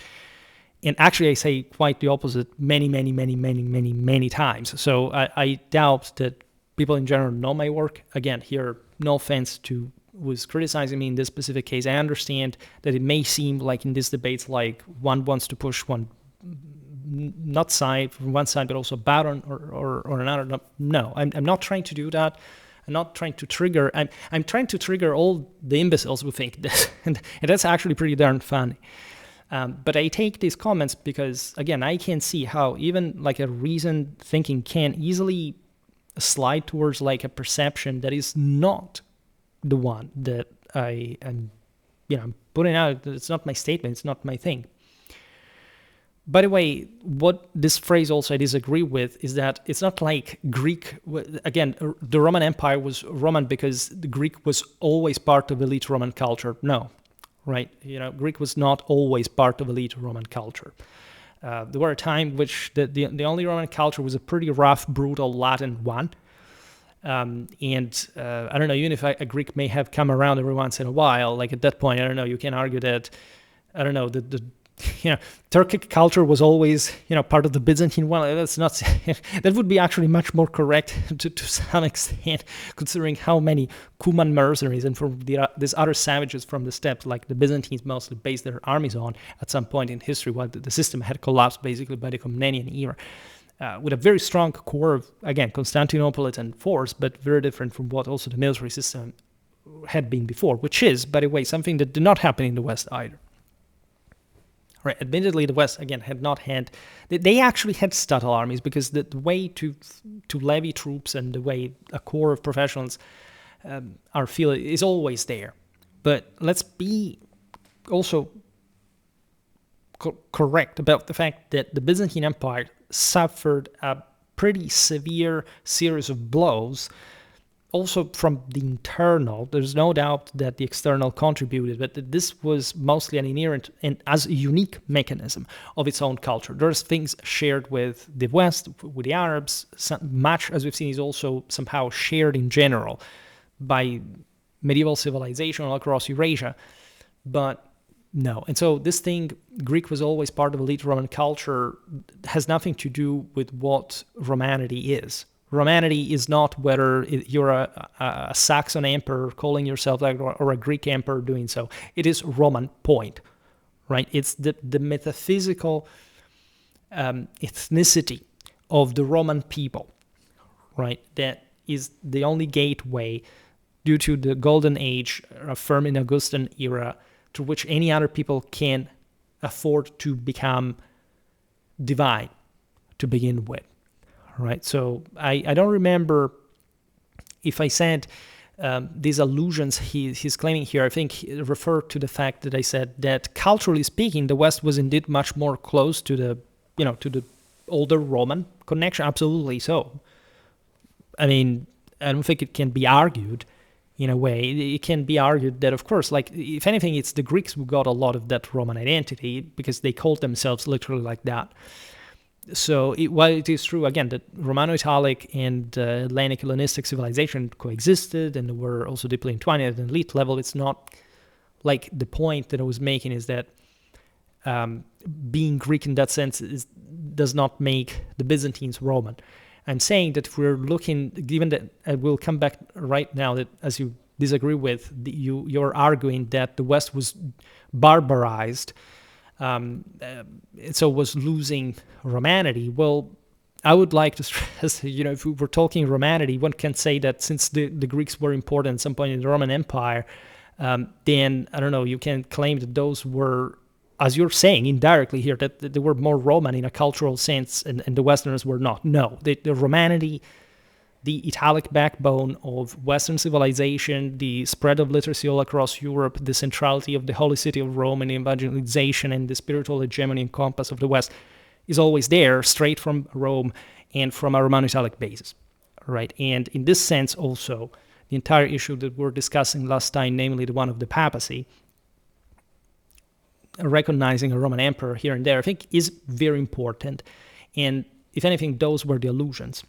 And I wouldn't, right? You actually made some videos, for example, about the foundation of, or the refoundation of Byzantium, so into Constantinople, the Constantinian era.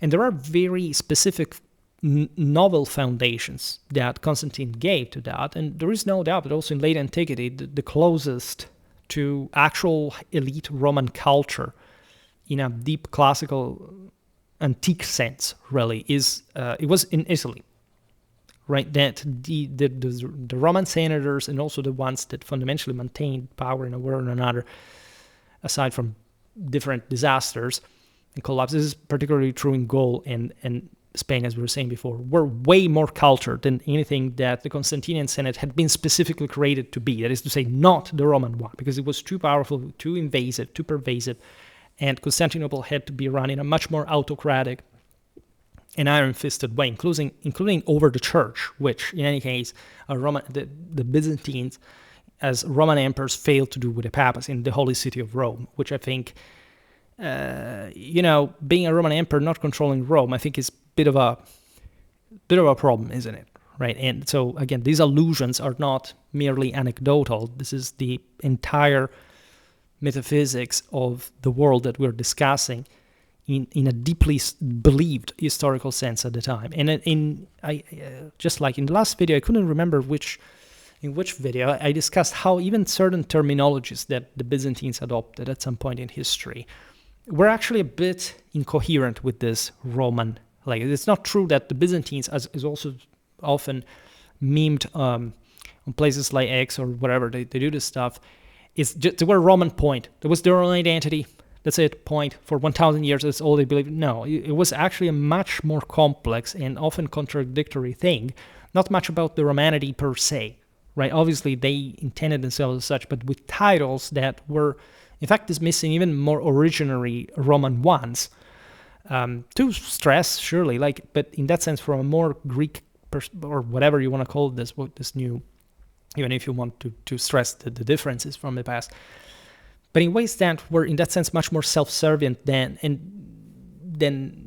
really caring about claiming an absolute Roman legacy, which is an issue that mostly emerged when the West elected an emperor on its own. And so it's mostly at that point that the Byzantines start, stressing not the Romanity that they had always had, but let's say started becoming a bit, more acid and rightly worried, antagonistic towards the West, because, it's self-explanatory, right? But in this sense, let's not treat this as an actual monolith, because the Byzantine Empire was far from being a monolith or a simply courageous thing. It did change, right? And certain things that did not change came to be a problem. And there are very interesting studies about this.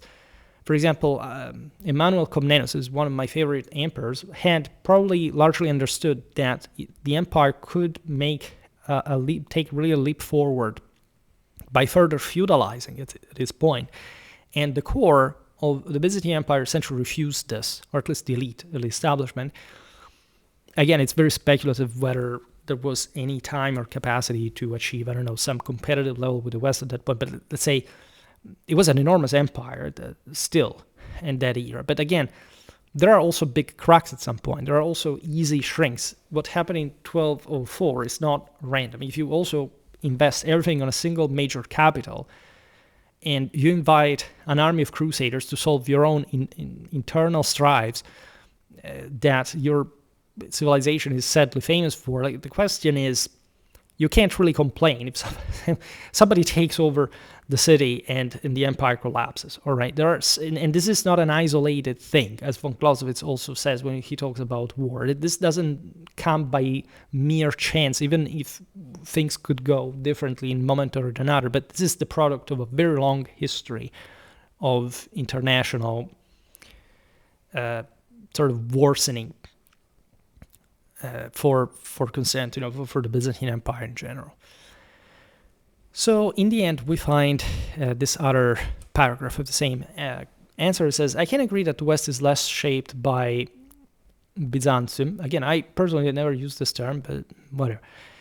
Because here he's referring to that juridical part that I was talking about, namely the fact that the Westerners mostly reactivated Roman law in the High Middle Ages, and so before the late Middle Ages, by the way, all on their own, practically, and that there wasn't much of a Byzantine influence at that point, if not by the fact that, again, those same scholars went over to the east, that they already controlled, in that sense, navally speaking, and so on, already knowing the manuscripts, already knowing what it was, and still, in fact, in a world that had largely shrunk its own early knowledge of that, it's essentially the Theodosian Code, also the Justinian remaking, the Corpus Juris Civilis.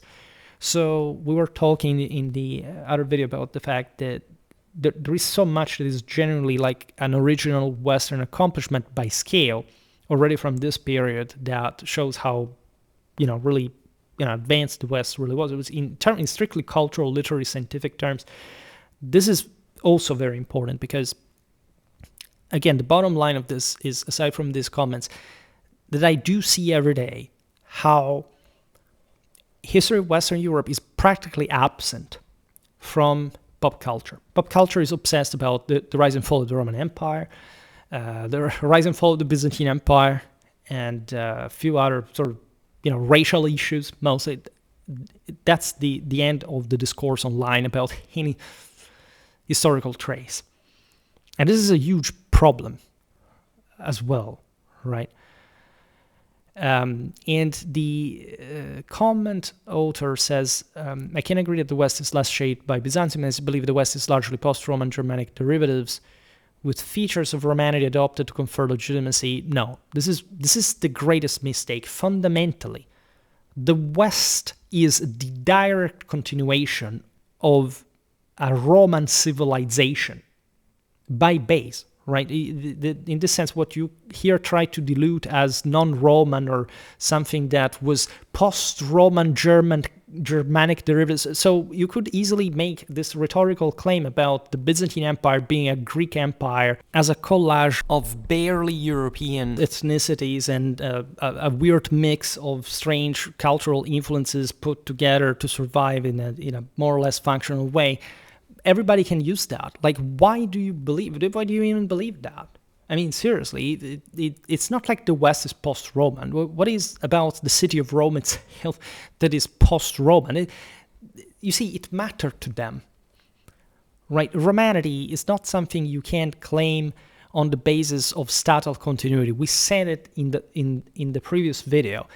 Romanity, to them and to all the peoples involved, was who held the imperium, whom God gave the right to rule over the world, and the Westerners achieved it. This was the Roman standard of the origins. There wasn't another one, theologically speaking, and actually it seems like that the primitive and rougher German understood this much better in European tradition than the Byzantines did when they tried to claim that they were actually not Roman because, again, they wanted to be just Roman themselves. It's a perfectly understandable perspective.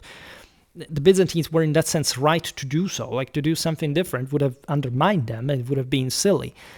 But can we appreciate that the West, unlike what nobody wants to hear, because either people hate the West from the outside or the inside, and there was radical sort of demolition in this sense, in any ideological sense, from the 1960s onwards for essentially also broader, not just Western, but all it represents in absolute terms. We're talking Marxism, we're talking anti-religion, we're talking anything that to those people mattered more than anything else, right? So this is absolutely like subjective to say the least, and you may really going to stress Romanity in this sense, like the empire had fell off.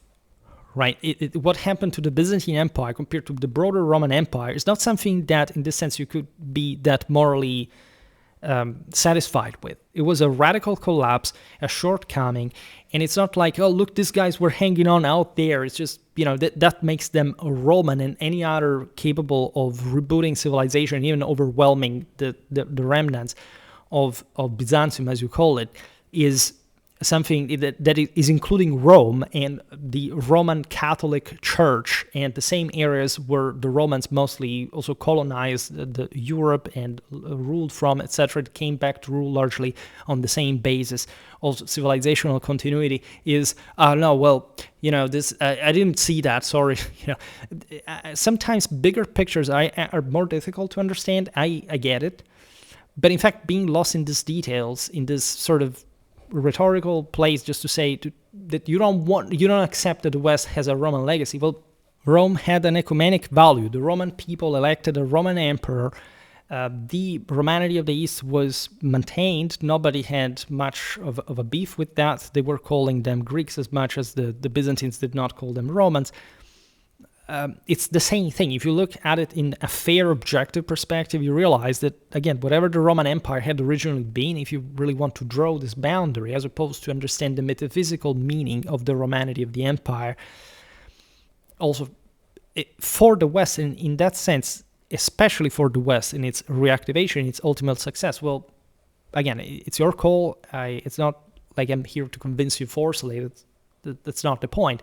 It is to make this video to expose essentially the way people think this and why, right? And to offer some sort of different perspective on it that can be valuable, right?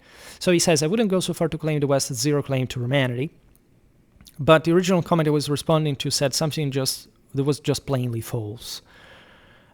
So I think here he's referring to the fact that the comment that he was commenting on, I have here, was basically, I think this is the last part, when she said, and his follower said, the Latin West really did become the main heir and continuator of Roman universalist imperial ambition. So here I think the guy is simply saying, no, it's not quite the case, right? At least I think. Because he finishes, and this is the last phrase of the comment, says, Romanity was always a juridical concept, and the same Rome continued to exist long after the West and the Papacy decided they didn't want any part with Constantinople. Why should they have had that if Constantinople was not even capable of ruling over Rome, and the Romans elected a Roman emperor? That's sort of... and it's stuck to that. It's not like the Papacy in the Empire, in the Western Empire, whoever these emperors were, did not care about Romanity or did not believe in its Romanity or had no connection with Romanity. This dates back exactly to the ecumenic nature of the Roman Empire and, for example, the role that the Germans had within it back in the day, including with connections from Constantinople. That, by the way, kept happening. Right, the Papacy actually kept controlling. This is the part that perhaps also in the previous video, like you're reiterating this kind of, you're fixated with the Papacy a little bit. Let's be honest about this. You said the Papacy decided they didn't want any part with Constantinople. The Papacy literally recognized the Romanity of Constantinople. The Papacy thrived in being between and saying we control both empires. All right, and nobody at the time, even historically speaking, I made lots of videos about this, considered Romanity as something that you could simply claim. It says Romanity was always a juridical concept. What? Romanity is a metaphysical concept. Romanity is divinity. It has nothing to do with bureaucracy, right? It has nothing to do with papers, with self-styling, with claims of definition. Romanity has to do with the fact that the Western civilization overwhelmed once and twice in ancient, in medieval times, whatever was in the East, in terms of world domination. And there is no other thing that matters in this picture, right? And you see that where that's the mistake, that you want to force this notion. I say that at the end of the previous video, that you want to see the Byzantine Empire, the Romans, then there is this fringe pope that does strange things with foreigners, and those can't be Roman, and those are evil because they say they don't want to have anything to do with us because they were the true Romans. That's Rome. Do you realize how important, like spiritually, ecumenically Romanity was from Rome as an actual city. Like, what has to do with juridical concept of Romanity? Do you think that when Rome was founded, they cared about the juridical concept of Romanity? It was a metaphysical affirmation of divine rule on earth, right? Romanity was always a divine and world domination standard. If the Byzantines were not able to even control Rome or to even cope with the overwhelming expansion of Latin Germanic civilization under the guidance of a Roman emperor and a Roman pope that were factually ruling in immense power, and especially already from the High Middle Ages, surpassing the East in both quantitative and qualitative terms. Like, I don't know what is to be expected of a universal imperial standard, right? To sit in a corner and say, well, you bastard, like you stole us, our tile, whatever. That doesn't sound very Roman, right? A 4th century BC Roman would have immediately sided with what happened in the West as opposed to what happened in the East, right? There is no way around this concept. And of course, things change much for everybody. I'm not saying that in the Middle Ages, everybody believed exactly the same identical thing like they believed before. Nobody does in any moment or from person to person. But largely, if you explore more the theological side of the story that I in particular deal with on the channel, I think you can appreciate why, for example, even just Rome is not to be negotiated. The possession of Rome in and of itself is alone, it's not the only thing. It's baked into it. It's sufficient to determine Romanity. And in this sense, nobody even said to the Byzantines, look, you're not Roman anymore. So there is this sort of, now I'm joking this terms of a persecution complex, because the idea, especially in the previous video, like seriously, man, I'm joking about this, but the unilateral thing was too funny. But it's like, I don't know, it's a normal term in that context, it even makes sense, but the fact that you would insist on that, aside from the forgery, etc., that it was not what, you see, you're legalistically reasoning. You're not, and you made that up a little bit, because the forgery had nothing to do with what you claim. The point is, and the many forgeries, including the Byzantines, made, so it's simply something that we're not really,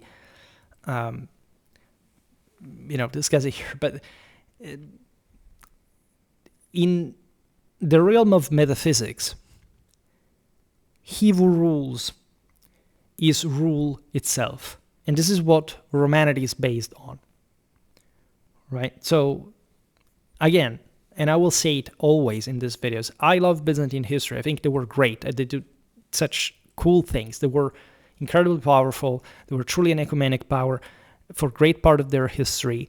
They rocked in terms of sort of civilization, impressive art, culture, literature, but we should recover the also very well historiographically assessed and ascertained dimension of Western civilizational power at this point that is normally not put on the fore anywhere. This is a pop cultural issue. It's not a historical issue. Nobody denies this stuff that I'm saying in the academia. But there is a major ideological void that was caused by a very specific ideological, in fact, orientation, political orientation in universities for a long time. And the traditional meaning is simply coming back. That's what it is, right? So I will keep making videos on history of religion. I don't know. I will make also, by the way, a traditional history of religion video on the Byzantines and what they maintained of the earlier concept of divine, because these things are also well studied in that religious dimension. If you in particular, I'm referring to the author of the comment, mostly just stuck to, because that's what I did myself when I was younger, right? It was mostly like a juridical thing. Those were like the same Roman state, right? So somebody else claimed that, and you would say, no, we are actually the original one, because the basis is statal, is juridical, is constitutional. You basically act as a state. This is a very modern and secular mentality, all right? That unfortunately we'll never fully appreciate, especially in the mind of such a giant, what, I don't know, Charlemagne saw, like, and lived the Imperium by, but hell they did. Hell they did. And the Romanity of it was in their bones, right? It was something really inherent, also the dominion that they had acquired. And Rome was so big, in fact, that the same Byzantine Empire, and I can make all the cases for Byzantine Empire having that ecumenic reach, was still largely understood as the major, for a while, at least, the major Roman authority, even in places that had never really, could never been reached by the Byzantines at any point in history. And that's still recognized, but things changed because the West, in and of itself, bore actually the most coherently continuous ethnocultural identity of Romanity in its spiritual and metaphysical identity. This can't be erased. This is not a matter of, again, pieces of paper, law, whatever. This has to do with how much power you display, and especially who these people had historically been. Because everybody can, you see, what I'm trying to do in this video is everybody can sort of pick, every idiot really can pick all the things in favor of a principle and completely denying the rest. All right. Or you can actually appreciate the perspective of both sides and trying to see more or less how at the time they would actually see it and why. And this is not just like saying, like, looking at other people's perspective. I'm talking deep stuff, like in terms of you should study a lot of history of religion, of warfare, of culture, of literature, whatever. Without that, one can't get that perspective. And I totally understand comments like these because they come exactly from the same place where at some point we all came from before if we had the chance, we took that step forward to appreciate a bit more of things that today we didn't talk so much about the latter aspect that I think is the most important. But for example, like in my Indo-European history videos, when we talk about Rome, well, I think that tells it all, right? And there aren't many ways to go past that. If one truly understands how great Rome was, ipso facto, the fact that nothing so great after happened inherently creates problems to any successor that was there, right? Because in all this, it's not like, again, in the West, they simply claim themselves, okay, we're fully Roman Empire, and that's it. But it's not even with the Byzantine Empire in the way you would think. And at large, at the same time, they've kind of fully believed that. And this always happens in a broader civilizational sense. There is always some standard. It's the doctrine of the two natures, as a matter of fact, being and becoming. There's a standard and then there is reality. There's an ideal, there's the divine, and there's the human version of this.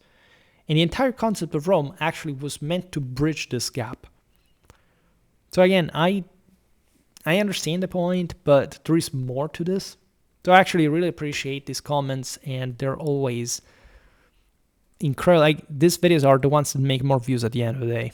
I still, again, don't fully understand why, because it's disproportionate. I think at this point is also the algorithm, but it's also about people.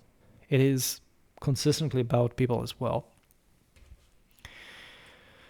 I don't know whether I'm going to answer any other question from the same user, because I say unless something particularly interesting comes up, it would be the case because these are really evergreens, always. All right, and I should make this a Q&A series anyhow. But this is also for all people who say that I obscure comments that I don't want to. But of course I do. You want to think that if some idiot says something stupid, I want it in my comments. Already a staunch minority of the people understands sort of barely what I'm saying. If you start having, like, other mentally fragile persons like thinking that what is written in the comments is descriptive or representative of the content, it's over.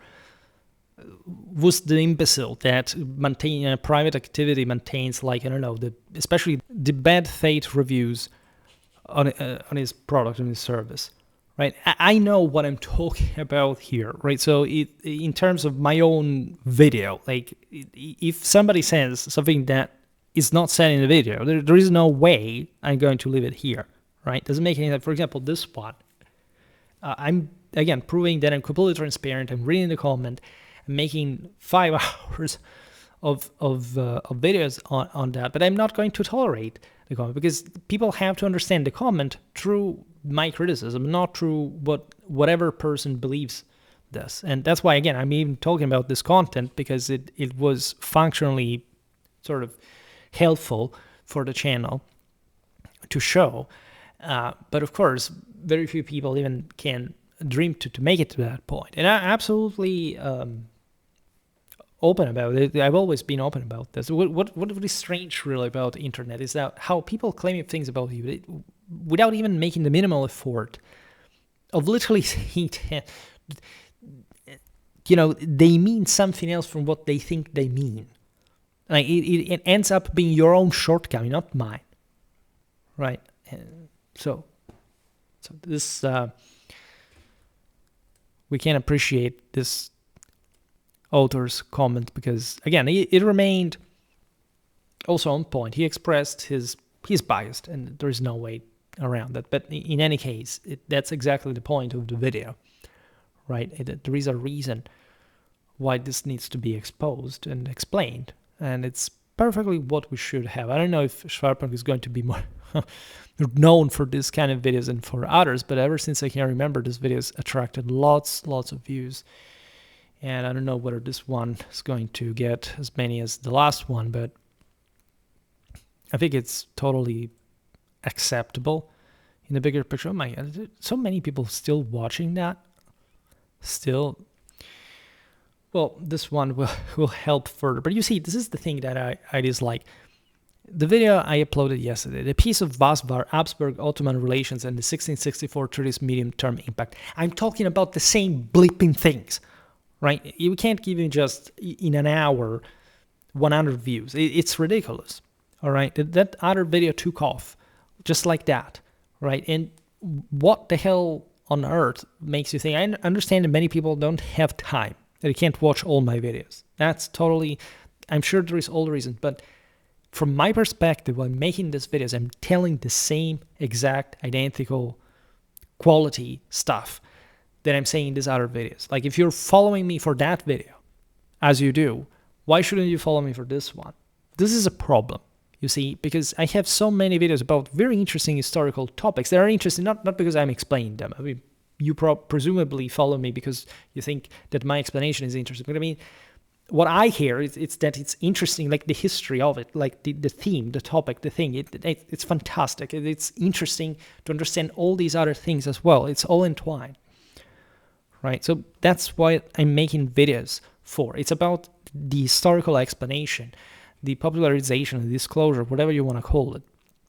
Right? If you start taking this as just, but no, I will watch this instead of that because, I don't care about what this topic is, that topic will surprise you. It happens all the time in history that when you don't know something, if you think it's boring, then you learn about it and you're all about it.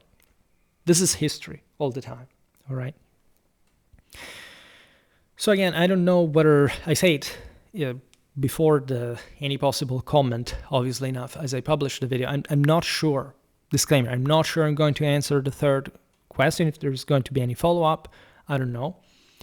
I'm sure that I'm collecting all the type of comments that I can make lots of other Q&As about, all right?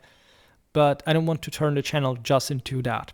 So maybe at some point we'll cover that. I must confess that, frankly, making these videos is much less demanding because they do not require much preparation.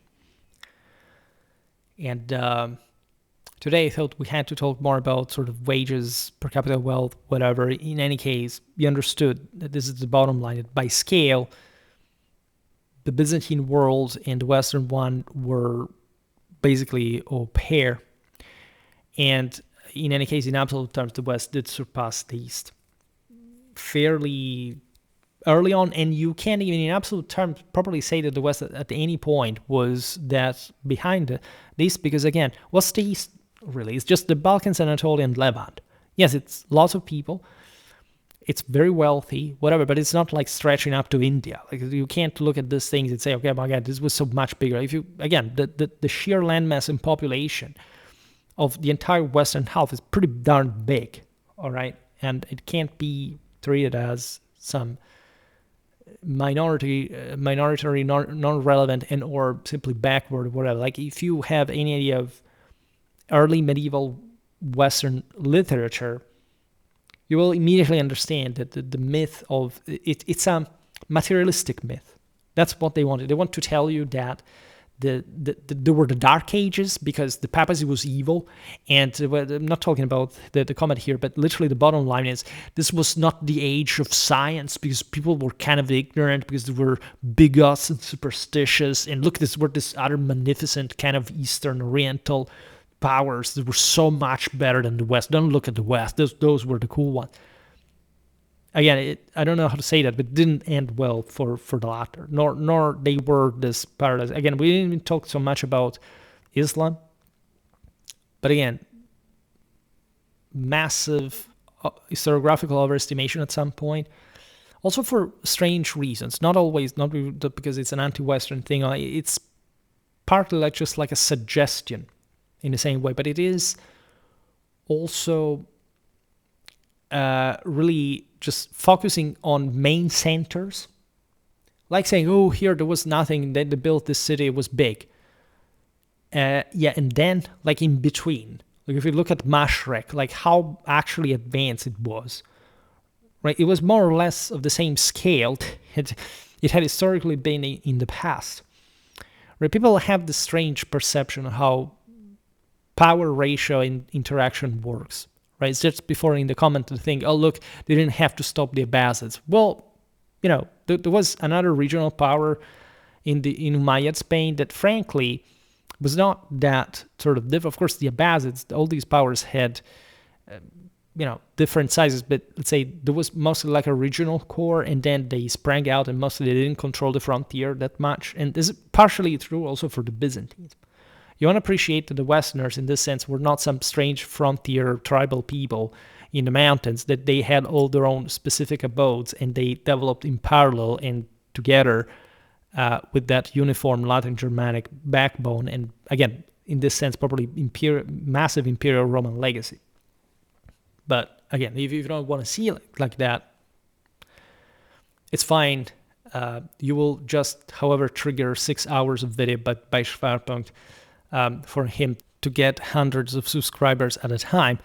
But this is another story. This is the West advance. It is relentless steamrolling capacity. For today, however, I stop it here. Just hope that you enjoyed this video. If you did, please share it. Otherwise, leave a like or subscribe to my channel if you're interested in my upcoming content. As always, I thank you heartily for listening to me. I wish you a nice time and see you next time. Bye.